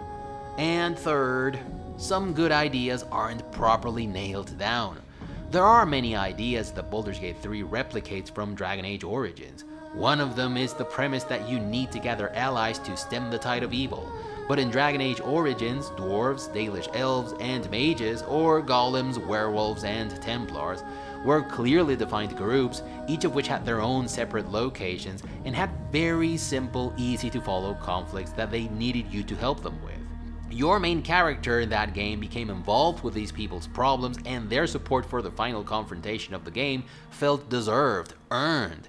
In Baldur's Gate 3, there are just too many factions, and their missions are fragmented into many quests that you can easily lose track of because they are not confined to a location as they are in Dragon Age, and they span across multiple acts in some cases. I completed many of these missions out of sheer completionism, and in many cases, the only reason I knew I had effectively completed the mission was because the game explicitly told me so, not because a solid story arc had clearly come to an end, as was the case with their ally missions in Dragon Age. Hell, one of you in the Discord channel, I'm not gonna say any names, didn't even realize that gathering allies was a thing that you had to do, and ended up fighting the final bad guy without any. Mind spoilers coming your way. One of the most interesting things about Baldur's Gate 3 was the side quests. They were lengthy, beefy, straightforward, and stake-driven, and that's what happens when you keep things simple in the writing department. Most people are probably going to remember the quest to save Myrina from the hag, or the quest to rescue the gnomes from the underwater facility, or some of your companion's side quests for a lot longer than they will remember the main mission. There is one interesting recurrent theme in Baldur's Gate 3, and it's that, like Ghost Rider famously said in Marvel vs. Capcom 3, You make deals with the devil, sometimes. And I'm not talking only about literal devils, of which there are a few in the game, but genuinely evil beings who prey upon those who desperately need something but feel powerless to achieve it. There are even interesting takes on how these beings toy with people's hopes until they become the masters, and their victims are reduced to willing, meek servants. And I found that particular choice of theme to be clever and well executed, to some extent, but also deliciously ironic. There are also a few pearls of wisdom coded as subtext and context here and there, but since the game is for the most part on the nose with its messages and simplistic with its takes, these pearls of wisdom feel rather out of place, like having that conversation with a dice maker in Disco Elysium but in Solasta Crown of the Magister. It doesn't work? I don't think the writing in Baldur's Gate 3 is terrible. The game doesn't entirely fall apart for me as it happened with Siege of Dragonspear, but it definitely fails to live up to the magic of the original games. Companions, Lorewise. These guys and gals you walk about with in Baldur's Gate 3 make me feel like the game was definitely not made for someone like me. But hey, I guess the writers must have done something right, because I see people left and right losing their shit over merely okay characters like Shadowheart and straight out immersion breaking characters like Karlach. Really, these are the people you guys are losing your shit over? Allow me to invoke once again Expeditions Rome. a game that came out only last year but felt like a breath of fresh air in the 2020s, a beacon of hope that made me feel like somewhere out there are writers who understand that characters do not have to reflect current-day mindsets, personalities, and archetypes, and can care about the party as a whole instead of only about themselves all the time. Your companions in Expeditions Rome had complex personalities with multiple layers of quirks, motivations, and more importantly, views on the world. They weren't navel-gazing, self-absorbed Sumer avatars, and even when these characters dipped their toes into modernity, which they did very frequently, they did it measuredly and for impactful comedic relief, and always within character. Queso, for example, was a simple man with a great sense of duty who was fond of pretty women and good wine, but he was also a proud Roman centurion and citizen. He might have been originally slightly prejudiced towards some of the people in the party, but only slightly, and because he was a people's person, he could easily overcome his original prejudices and accept and even befriend the rest of his companions. And the game didn't have to stress any of his personality traits for you to understand what his character was about or the process of evolution that he was going through. It only took some interaction with the man to tell the kind of person he was and that he was actually changing throughout the adventure. And it's nice that he was not only concerned about your well-being, but about the well-being of the party and even Rome. Deianira was hands down my favorite character of the lot. She joined your party originally because you were her ticket out of some personal dilemma, but her motivations evolved to a point in which she was ready to make big sacrifices for you and your friends. Deianira was honest, practical, straightforward, and she didn't like it at all when people beat about the bush or embellished their arguments. Her interventions often came off as simplistic because she was naive and unschooled in the ins and outs of civilization as Romans understood it, but she was smart, intuitive, and a keen observer of human behavior and dynamics, which was consistent with her background, likely a trait she had to develop to survive in a dangerous world. Just like the fact that she was strong and physically imposing, but not because she was some independent girl boss who wanted to stick it up to the patriarchy, but because that's what she had to become in order to survive in a path that she didn't choose for herself. She was a gladiatrix and she was very good at it, but she despised fighting and thought of the concept of fighting for sport to be utterly pointless. And despite her tough exterior, she was fond of pink dresses and jewelry, and she even had a funny conversation with Queso about dyeing her hair when she arrived to Rome. She was a character with strengths and weaknesses, and the situations she easily dominated, as well as those in which she was clearly out of her depth, were consistent with who she was. In Baldur's Gate 3, you have characters like Will, a guy who is boastful and theatrical, or wise and insightful, or goofy and flirty depending on what the plot needs from him. And this doesn't come off as a complex mosaic of quirks as it does in the case of characters like Queso of Deianira in Expeditions Rome, because this guy straight out changes gears depending on the situation. His personality feels like a quilt that's been clumsily stitched together from personality patches that don't really go together. Plus, from the negative naysayers to the most ardent fanboys, I haven't met the first person who does not consider this guy to be the embodiment of boredom. And I concur. Shadowheart is probably the best of the lot. Her disposition to avoid questions and her reluctance to reveal more about herself are consistent all the way through, and fairly well justified. She's not like your average Pathfinder character who has one personality trait that the script mercilessly hammers from the very moment you meet him or her and all the way till the credits roll. She's reserved and mysterious, but her party banter is almost unequivocally malicious in a subtle way. Careful. In future, you can't just stick your hand in every strange hole you come across. It reminds me of some real people I know who poke others nonchalantly from all angles until they find the one thing that makes them tick, and from then on out, they hammer that spot endlessly for their amusement. She's sometimes a bit on the nose, and her character arc had a lot of potential, but it comes full circle in a way that it's a little bit abrupt. But at least the character's tone and personality feel believable and grounded and are mostly consistent all the way through. Karlach, on the other hand, has to be one of the worst characters of the lot. It has to be said though, the writers really knew how to tug at your heartstrings with this one. and the actress just abso-fucking-lutely nails the dramatic intention of every passage the character is in. Her predicament is relatable, and the voice acting makes you buy into the whole deal like your favorite Steam sale. The character is also likable, or at least as likable as a character who mirrors a modern-day 20-year-old can be. However, this character had the power to jolt me out of my immersion like the Ancient one slapped Doctor Strange out of his own body into the astral plane or whatever. This character felt like she was on her way to Saints Row or GTA, got lost, and ended in Baldur's Gate 3 somehow. Nothing about Karlach is even remotely consistent with the medieval fantasy vibes I expect from a Baldur's Gate title. As for this guy, I talked to a gay gamer friend of mine, and even he was disgusted at how cartoonishly over-the-top gay the dude is. It's as though the voice director had told the actor, it needs to be gayer. I'm here, I'm queer, get used to it. I said gayer. Gayer. Gayer. Darling, I thought you'd never ask. Careful, I bite.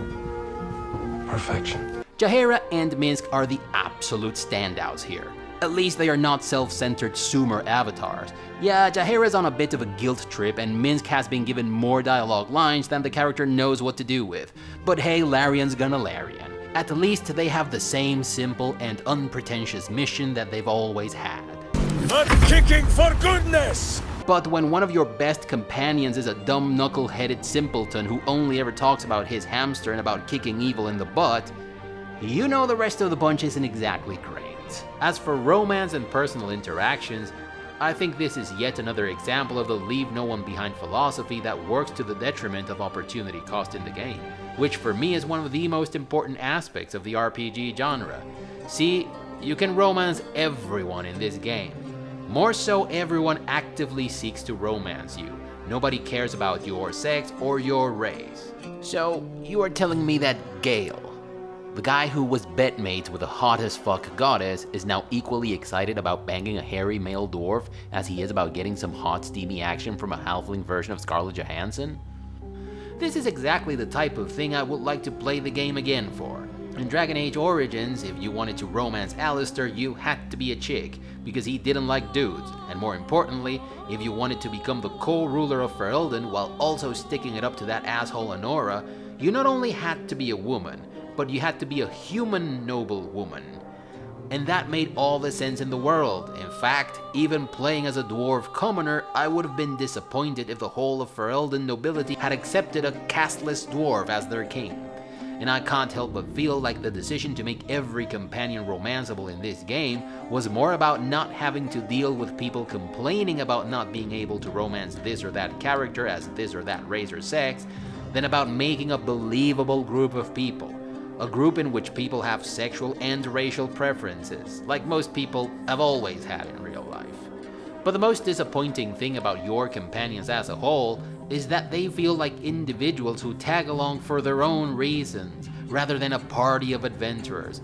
So Last Crown of the Magister is one giant bowl of cheese all the way through, and the writing is loads worse than the one in Baldur's Gate 3, but your party feels like an endearing little group of adventurers who cared about each other.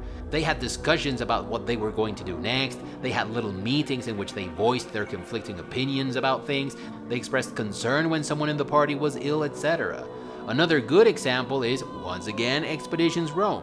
There were a lot of conversations in which your friends argued about the best course of action, and they even took votes about what to do next. Sometimes they even planned and suggested to split up into groups to accomplish certain goals, and they talked to each other while they were at it. In Baldur's Gate 3, every time a companion joins, and every time there is a relevant conversation or an event in a character's story, each party member will have something to say about that. And there is some party banter here and there and some interventions here and there. But that is all you're going to get as far as party feeling goes in this game. But even these lines I just told you about feel like an afterthought, like something that was tagged on in the last minute before the game was launched, and it feels almost like decoration. I will say this though, Baldur's Gate 3 has some of the lengthiest and most story-relevant companion quests you've ever had in a game. In that sense, it reminds me of some of the best companion quests in Baldur's Gate 2, and I think this is a welcome change from most other games in the ballpark, in which your companions want you to go out of your way to do some random shit so that they love you a little more. In Baldur's Gate 3, seeing Will's, Shadowheart's, and most especially Lae'zel's mission through to the end has a huge impact, and Will's mission is pretty fun all around. There's secrets that you need to find, cool puzzles that you need to solve, some badass bosses that you need to fight. It really is the whole package. I'm just sorry that one of the best personal quests was given to the most boring companion. In the companion department, I think Baldur's Gate 3 is a step down from Divinity Original Sin 2. I found companions like Losa to be fun, quirky, and also very much worth playing as. And the same thing could be said of Ifan or the Red Prince. I didn't find any companion in Baldur's Gate 3 to be remotely as interesting. These chaps are definitely not amongst the worst I've ever had, and I admit that I had a blast walking about with my old two friends, but I certainly expected a lot more from the companion department given the hype. Companions gameplay-wise. Your companions have a nice little combination of talents that makes them useful at all times. There are a lot of religion, history, arcana, perception, and lockpicking checks to go around in this game for everyone to shine. For most of these checks you don't really need a certain someone, but there are character-specific rewards for some of these checks. Your companions also have unique talents that can get you through some combat and non-combat situations. Again, I feel like your companion's uniqueness is somewhat limited by some of the issues we already talked about with 5th edition, but Larian makes the most out of it. Will may be a walking plank of wood when it comes to his personality, but god damn it, the guy is useful as fuck. He can talk to animals, he has Eldritch Blast, which is an all-purpose warlock remedy to the why the fuck am I not doing damage conundrum that can break your balls in D&D games from time to time. He can learn Misty Step, which allows him to scout ahead and navigate the most difficult topographies. He can summon imps and elementals, which are crazy useful. You name it, the guy does it. And the same thing goes for everyone else in the party. Halsin can summon an entire army of minions to level the playing field in those fights in which you are vastly outnumbered if that's the approach that you wish to have. And Shadowheart can get you through most religion and cleric related situations, not to mention, oddly enough, some of the hardest perception skill checks in the game. And that's before we even mention the entire location of the Githyanki Crash. Navigating this place with Lae'zel in charge is simply a whole different story. While this might have not been the case story-wise, gameplay-wise, my party felt like a solid, cohesive, and balanced group at all times. Hirelings are a different story though. In both Pillars of Eternity games, for example, I hired at least one character that eventually became the MVP of the band. My custom-made rogue in Pillars 1 made a world of difference, and it made up for the lack of rogues that you have in the core game. And my custom-made tanky warrior/paladin in Pillars 2 was quite simply the best tank I've ever had in any CRPG. And of course, the game allowed me to give them names and portraits and all. In Baldur's Gate 3, you can hire followers, but you do not build them from scratch. You have to choose from an assorted selection of hirelings, and to be honest, they look like a circus troupe. And while the list of classes available is comprehensive and you can level each of these hirelings individually however you wish, I felt like Larian was forcing me to buy into their idea of what characters should look like and feel in this new D&D world, and I really didn't like that. But thankfully I didn't need them either, because my companions in this respect were useful, varied, and they each had plenty of moments to shine. I am overall happy with this aspect of the game. Secondary mechanics and user experience. Am I the only one around here who hated how stuff like inventory management and trading worked in Divinity Original Sin 2? It was garbage. Not mediocre, not meh, garbage. And I just can't believe that this time you have almost the exact same system. Let's get this out of the way right now. If inventory management and trading work the way they do, because these systems are meant to favor the multiplayer experience, then they should have designed a different interface altogether for the single player experience. I don't want to hear about how complicated this would have been, I don't want to hear about how expensive this would have been. They clearly had the budget and people to pull this off, and they clearly dedicated these resources to some other aspects of the game. They could have easily devoted some of those resources to the single player inventory management, because first, I'm definitely not the only one here who detests how these things work in Baldur's Gate 3 and who also hated how they worked in Divinity Original Sin 2. And second, a very good chunk of the people who are playing this game now and who are going to play it in the future are going to play it single player. Now on to the things that don't work for me, and let's start with the inventory. Your inventory doesn't have tabs. I have serious issues with that. I think that modern day gaming standards demand that you have tabs. A potion tab, a scroll tab, an equipment tab, and most fucking especially a quest item tab. The amount of shit that I carried about at all times because I didn't rightly know whether or not it was a quest item was too damn high. The amount of time I spent trying to find quest items because I didn't remember the name, and because of that the filter didn't do it for me, was too damn high. You have filters and sorting criteria that are somewhat useful, but they work in a rather clunky way. Second, of all the cool things they could have replicated from the original Baldur's Gate games and other early 2000 games, they chose to replicate the most annoying feature, a per character carrying capacity limit in a game in which you can loot everything that's not nailed down. Add that to the fact that there is no common party inventory, and you have a fresh shit sandwich ready to eat. Using the tab key summons this half-assed vis-a-vis window in which you can do some operations in a leaner way, but it's still clunky and the features are all cramped up in tiny spaces that make the whole thing ugly to use. Plus you can either use this screen to compare the items in anyone's inventory to what anyone else has got equipped, or this screen to use the filters. There should have been only one inventory screen with all the functions. Trading is also early 2000s bad. Let's say you are engaging in trade with your main character. Oh, so you want to use this part of the screen as a selling card of sorts to unload everything you want to sell, and maybe switch over to other companions to make a quick comparison between the items you are about to sell and the ones your party members have equipped. Well, the game has a big juicy "fuck you" in store for you. Fine, maybe I can drag and drop some items to another companion, so when I switch over to said companion, I can compare the item that I want to sell to his or her equipped item. Nope, the game has another big "fuck you" waiting for you. Let me make sure I read the stone before I sell it. I don't want to miss out on a recipe or the beginning of a quest. Well, fuck you! Because you can't do that in this interface. You have the option, but it's not clickable. You have to exit the trading interface, read the shit you want to read, and then trade. Okay, so we are at camp. Maybe I can trade with companions who aren't currently in my party to share some of the loot I gathered. Fuck you! You can't do that. You have to dismiss your companions and ask the others to join to be able to do this, which wouldn't be such a pain in the ass if you had a common fucking inventory, which you don't. Well, you know what, game? Fuck you too! Seriously, Larian, this trading interface... You need to stop that.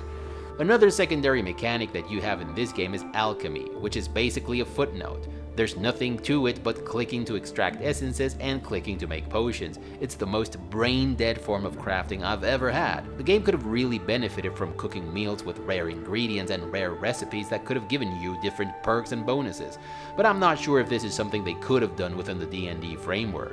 But compare this to some of the crafting features you had in Underrail. In this game you had several crafting disciplines by means of which you could create explosives, weapons, armor, and all sorts of consumables. And the best thing about the crafting feature was that you could tailor your creations to your needs. Many pieces of gear even synergized with your combat skills, and items like bombs could be more or less powerful depending on the reagents you used and your skill in said crafting disciplines. The only crafting option you have in Baldur's Gate 3, like we said, is alchemy, and it didn't feel like it was needed to get through any situation in combat, except one quest, and none of the things that I could craft with alchemy felt interesting in any way. As for user experience, I found the whole plus-minus system to expand and collapse your taskbar and moving around your spells to allocate them however you wish to be a bad alternative to a solid, clean, consistent standard UX like the one you had in Solasta. Solasta uses the exact same rule set and it's also turn-based, and I found this hub to be much more enjoyable. Also, this draggable division bar that you had for spells, skills, actions, cantrips, and whatnot, I hated it. It was distracting and oftentimes even annoying. Thankfully, I didn't have to fiddle around with it too much, because the game allows you to configure your skill bar however you wish, but I feel like this was something that the game should have taken care of for me, like Solasta did. And last but not least, I have to comment on the camera perspective and how I had to wrestle with it in many passages to get it to do what I wanted. Sometimes I had to resort to the tactical view, which is a bird's eye view of sorts, but 100% of the times I used this view was not because it offered any tactical advantage as the name would suggest, but because it was the only way to get the camera to work. Some people seem to hate this a bit more than I do. I didn't think it was horrible like some people say, but it did get annoying from time to time. And developers everywhere, if you think different views or modes are needed for combat in your CRPG, you're probably doing something wrong. Neverwinter Nights 2.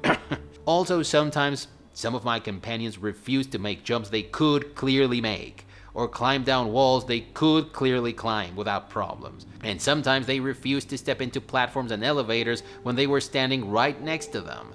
There should have been a script to make a companion within a certain distance walk to a platform or an elevator before it started to move. I don't think this was too much to ask for. There is one thing, however, that I absolutely loved about the user experience in Baldur's Gate 3 that adds a great deal to the combat experience, and it's that you can enter and leave turn-based mode whenever you are not in combat. I think this is a brilliant feature, and I think all turn-based RPGs should have it from now on. You could do some pretty hilarious Hitman stuff thanks to this fun and easy to use feature and make the most out of spells that only last for a few turns. But overall, secondary mechanics and user experience are not great in this game in my estimation. Sound effects and mix.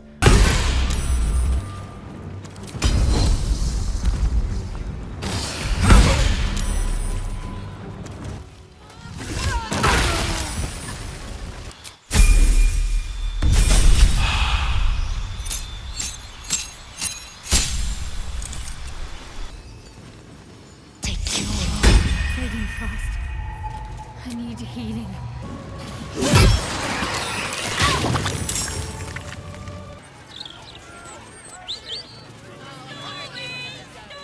Under my skirt for any stray chickens. All animals must be surrendered. Failure to do so will result in a good hiding.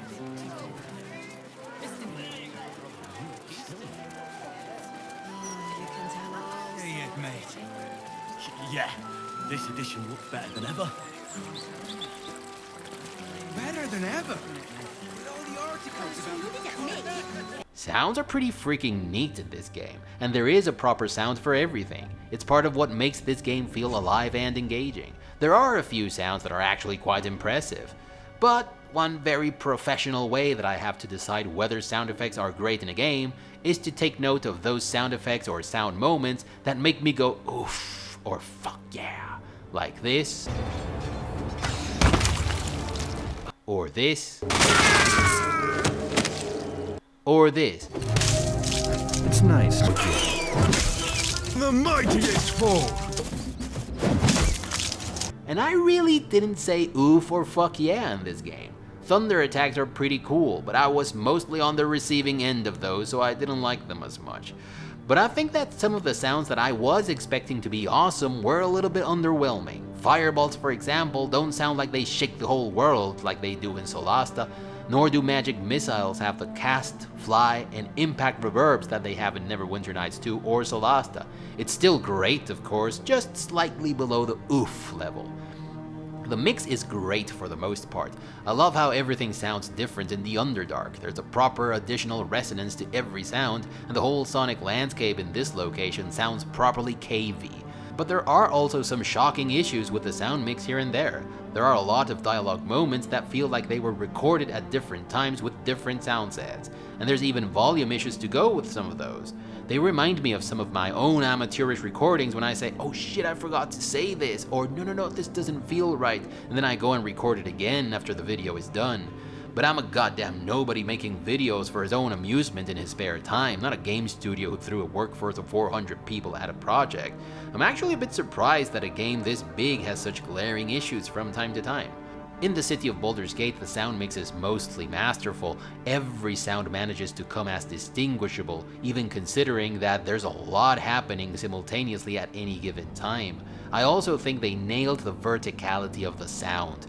The city is a delightful tour de force of awesome sounds with conversations that become progressively more audible the closer you get to the source, or the rumor of the water, which seems to have its own channel, or the sound of everyone's footsteps. It's fantastic. There was one thing that bothered me though, and it's that every passage of party banter that takes place in the city of Baldur's Gate is almost completely lost. I couldn't eavesdrop on any of my companions' conversations when I was in the city of Baldur's Gate. There was always some noise or some NPC conversation overpowering my own companion's chatter, and this was really frustrating. You do have many separate options to configure the sound however you wish, and these go a long way in tailoring the sonic experience to your tastes. Overall, it's pretty freaking good with a few tiny hiccups here and there. Voice acting. He stinks to the deepest hells, that's for sure. Could be alright. In that case, want to earn some gold? On the one hand, you are clearly evil and deserving of a mouthful of righteous knuckle. But, on the other hand, the one in which Booze sits and pleads your case. At the time of our last meeting, Minsk was the evil one. So, we are not agreed on whether we will return here and feed you to a mimic yet. I see. Well, by all means, keep me up to date. So Gortash is nothing more than a pile of flesh? Same as the rest of us. I feel like there should be a sunset for me to ride off into. Or an orchestral swell, or something. But there's nothing, is there? I killed the bastard who ruined my life, and my prize is that I get to crawl into a corner and die. Am I fucking missing something? I'm beyond overwhelmed. I'm finished. He's dead. And he's no fucking sorrier now than he was before. What was the point? I'm still dying. I'm dying. I'm going to die.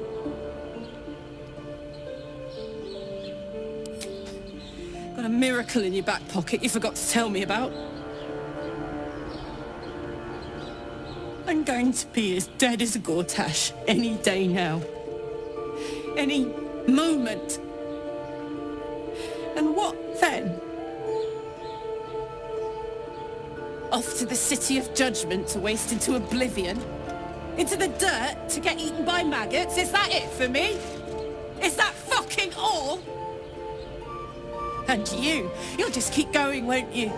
Watching the stars, warming your hands on the campfire, dancing, eating, making fucking love all night. All of it, all of it! That's my reward for everything I suffered.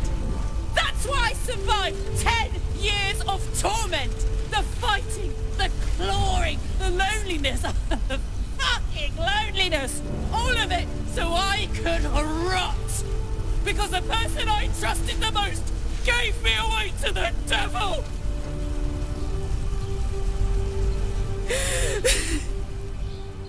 It isn't fair. I don't want it like this.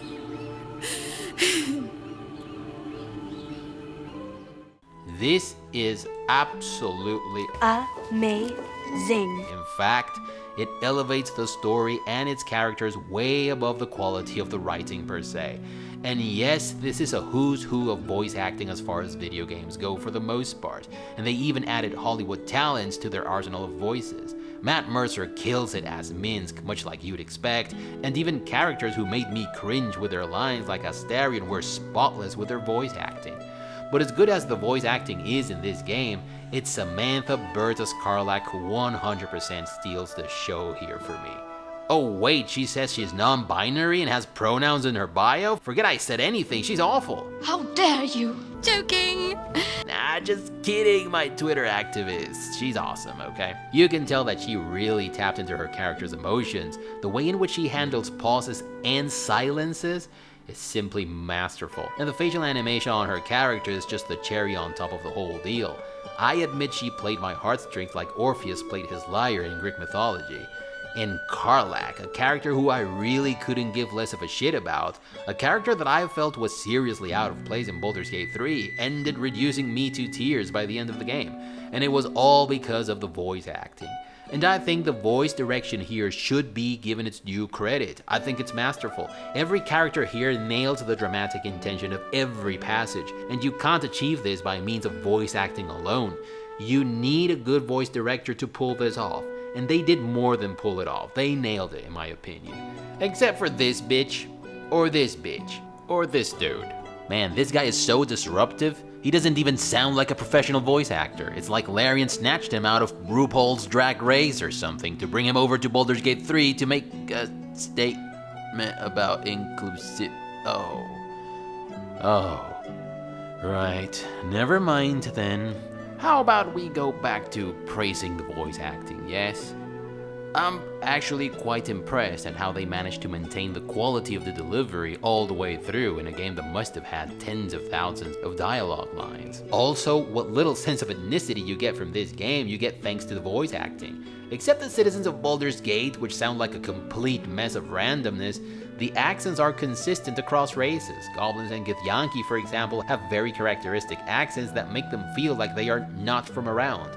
I personally hated the fake Cockney accent goblins had, and the explanation that I've heard is that it seems fitting that they have lower class accents. Well, it seems like the stigmatization of stereotypes is a thing that the game creators switch on and off depending on how likely they are going to be criticized for it or something. One thing that I found off-putting in Divinity Original Sin 2 was the animal voices, but I think animal voices in this game are for the most part fun and fitting. Hiss! I say hiss! And by the way, every cat, rat, and bird is voiced here. Every single one of them. And some of them even have dark secrets to reveal or fun stuff for you to do. It's ridiculously awesome, my friends.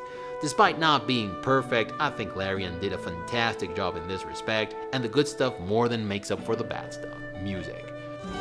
All mortal lives expire.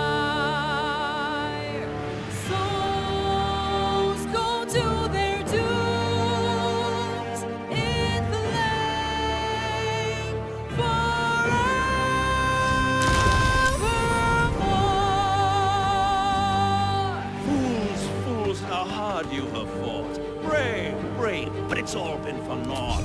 True souls that couldn't be bought, doomed, detected, and caught.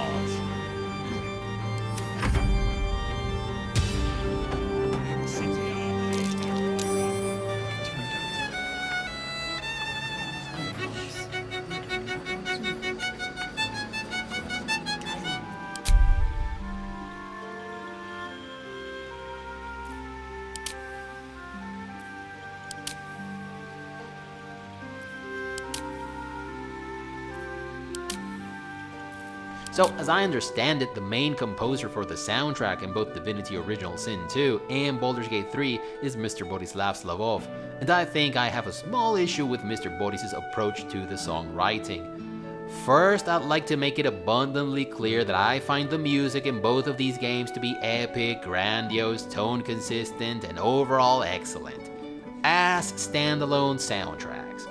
I'm far more likely to listen to this soundtrack while I jog or while I'm driving around the city than I am to listen to the soundtrack for Fallout or Fallout 2. But I much prefer the score in Fallout as the soundtrack for its game than the music in Divinity Original Sin 2 or Baldur's Gate 3.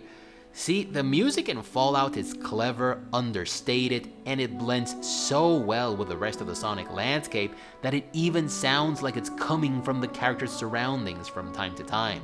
Or the soundtrack in Circus Electrique, to mention a more contemporary reference.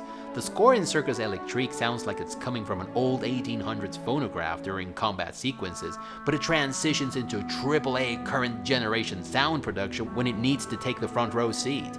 There is a passage that accurately represents everything that I like and that I don't like about the score in Baldur's Gate 3. There's a tiefling bard trying to finish a song, and with your help she finally finds the right words and starts to play the tune. This scene takes place at the Druid's Grove, where there's animals wandering about, people talking, and there's even a lake that's not a stone's throw away from where she's playing. The actress has a beautiful singing voice, and the song is very well composed and easy to listen to. But just as soon as she starts to sing and play her lute, the rest of the sonic landscape fades out of existence, and that's how the game robs you of the opportunity to get immersed into this beautiful scenario where there are birds chirping and waves toying lazily across the lake's shore as you listen to a wonderful song. It feels more like you've been transported to a professional recording studio. At some point of the song, even a full-string orchestra kicks in to make things even more grandiose and epic. Couldn't you have Amira play a more immersion-friendly version of the song for this passage, and keep the full epic version for the soundtrack itself? This is another manifestation of a problem that I personally have with Larian games. It seems to me they are much too fond of some of their ideas and not enough of editing, and I know most of you guys love Slavov's work, and I can see why. I also enjoy his music. I just feel it comes off as overproduced at times within the context of the game. The only other criticism that I would level at the music in this game is that Larian seems a little bit too proud of this tune.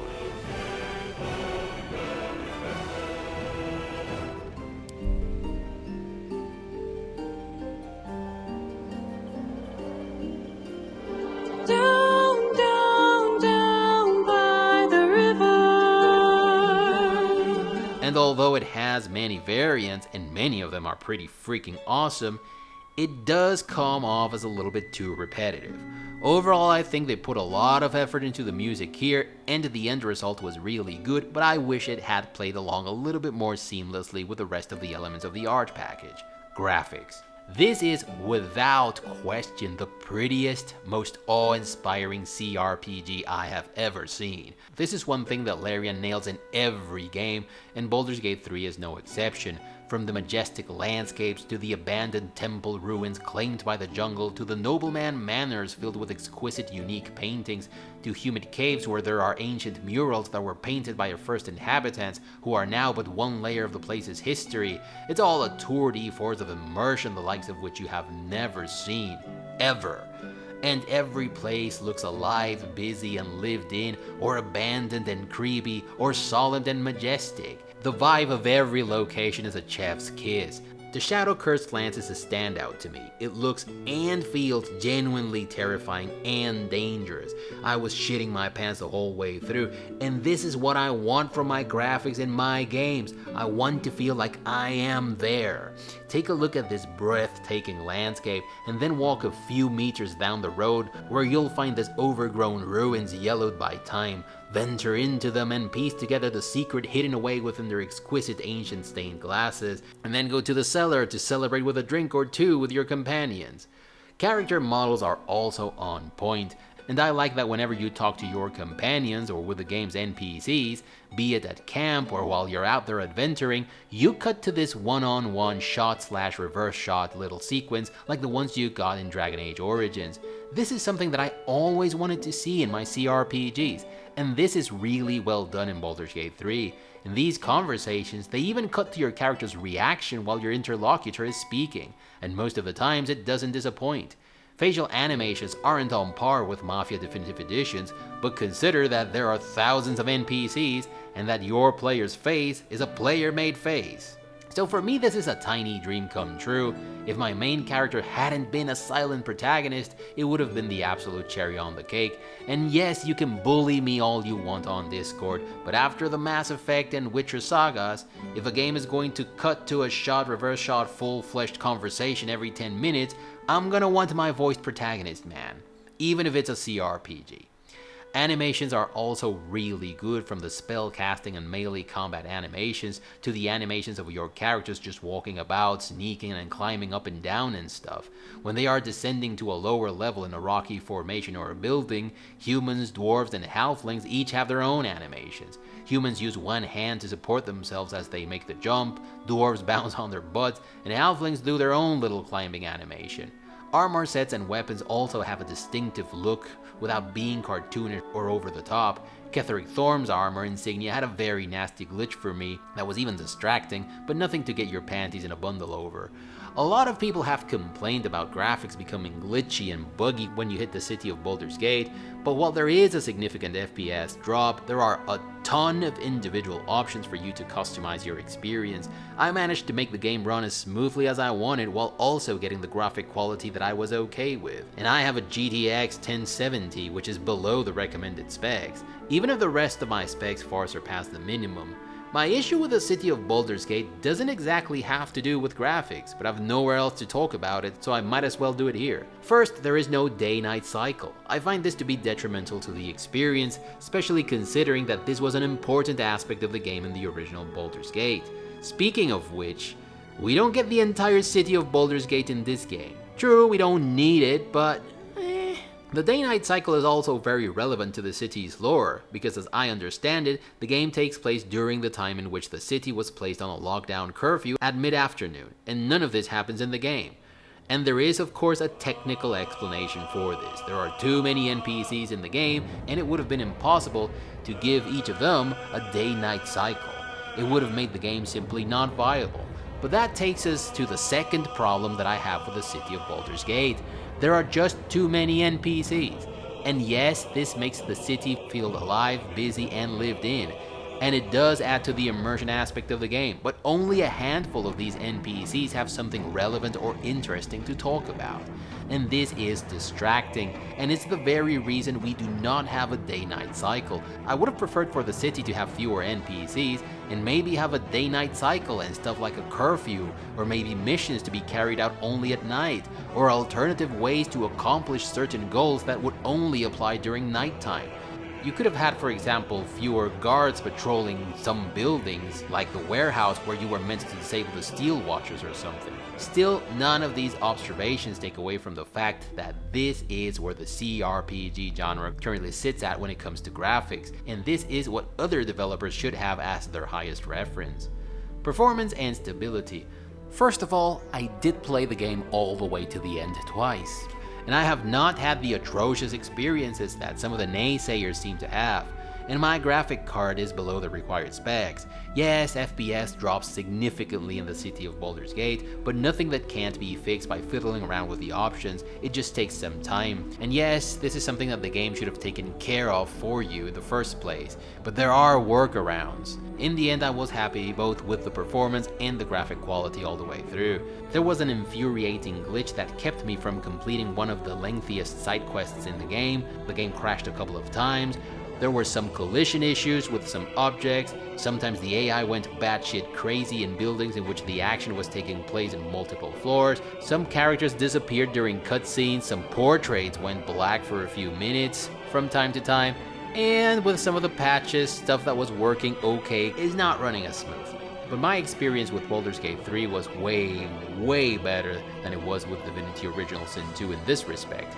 Maybe I was unlucky with Divinity Original Sin 2, and maybe I was lucky with Baldur's Gate 3, but I have to call it as I see it. Of course, Baldur's Gate 3 is very far from perfect, but I've seen some people complain about the game being an unfinished mess in which the third act is barely playable and that they are going to wait until it's patched and fixed.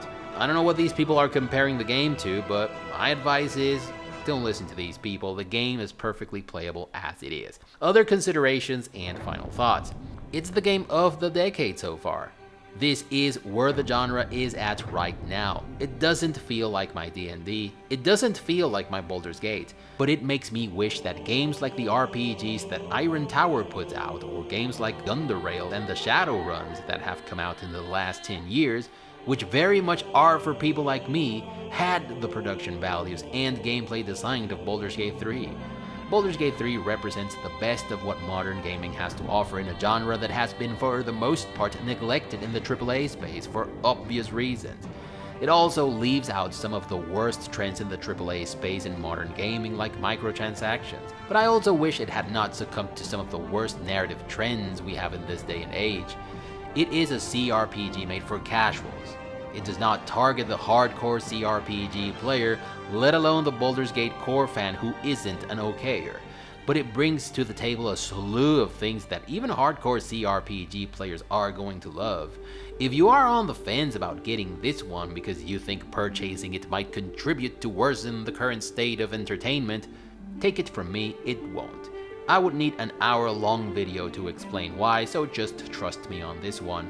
If you are a medieval fantasy guy or gal, you'd be a fool not to get this one, I think. It's an extraordinary game, flawed in many ways that you might even find irritating if you are an old-timer, but an extraordinary game all the same. I can safely predict that you are going to have a boatload of fun with it, and that you're going to bitch about some of the things lore-wise, but I'd also be willing to bet that it is going to be amongst the 10 best games of the decade by the end of the 2020s. If you liked the video, give it a thumbs up. If you didn't, thank you for watching all the way up until now. If you like what you are seeing on this channel, please consider subscribing and clicking that notification bell to avoid the usual YouTube shenanigans. Share the video, but most importantly, never stop gaming, but don't let gaming get in the way of your hopes and dreams. Bye everyone.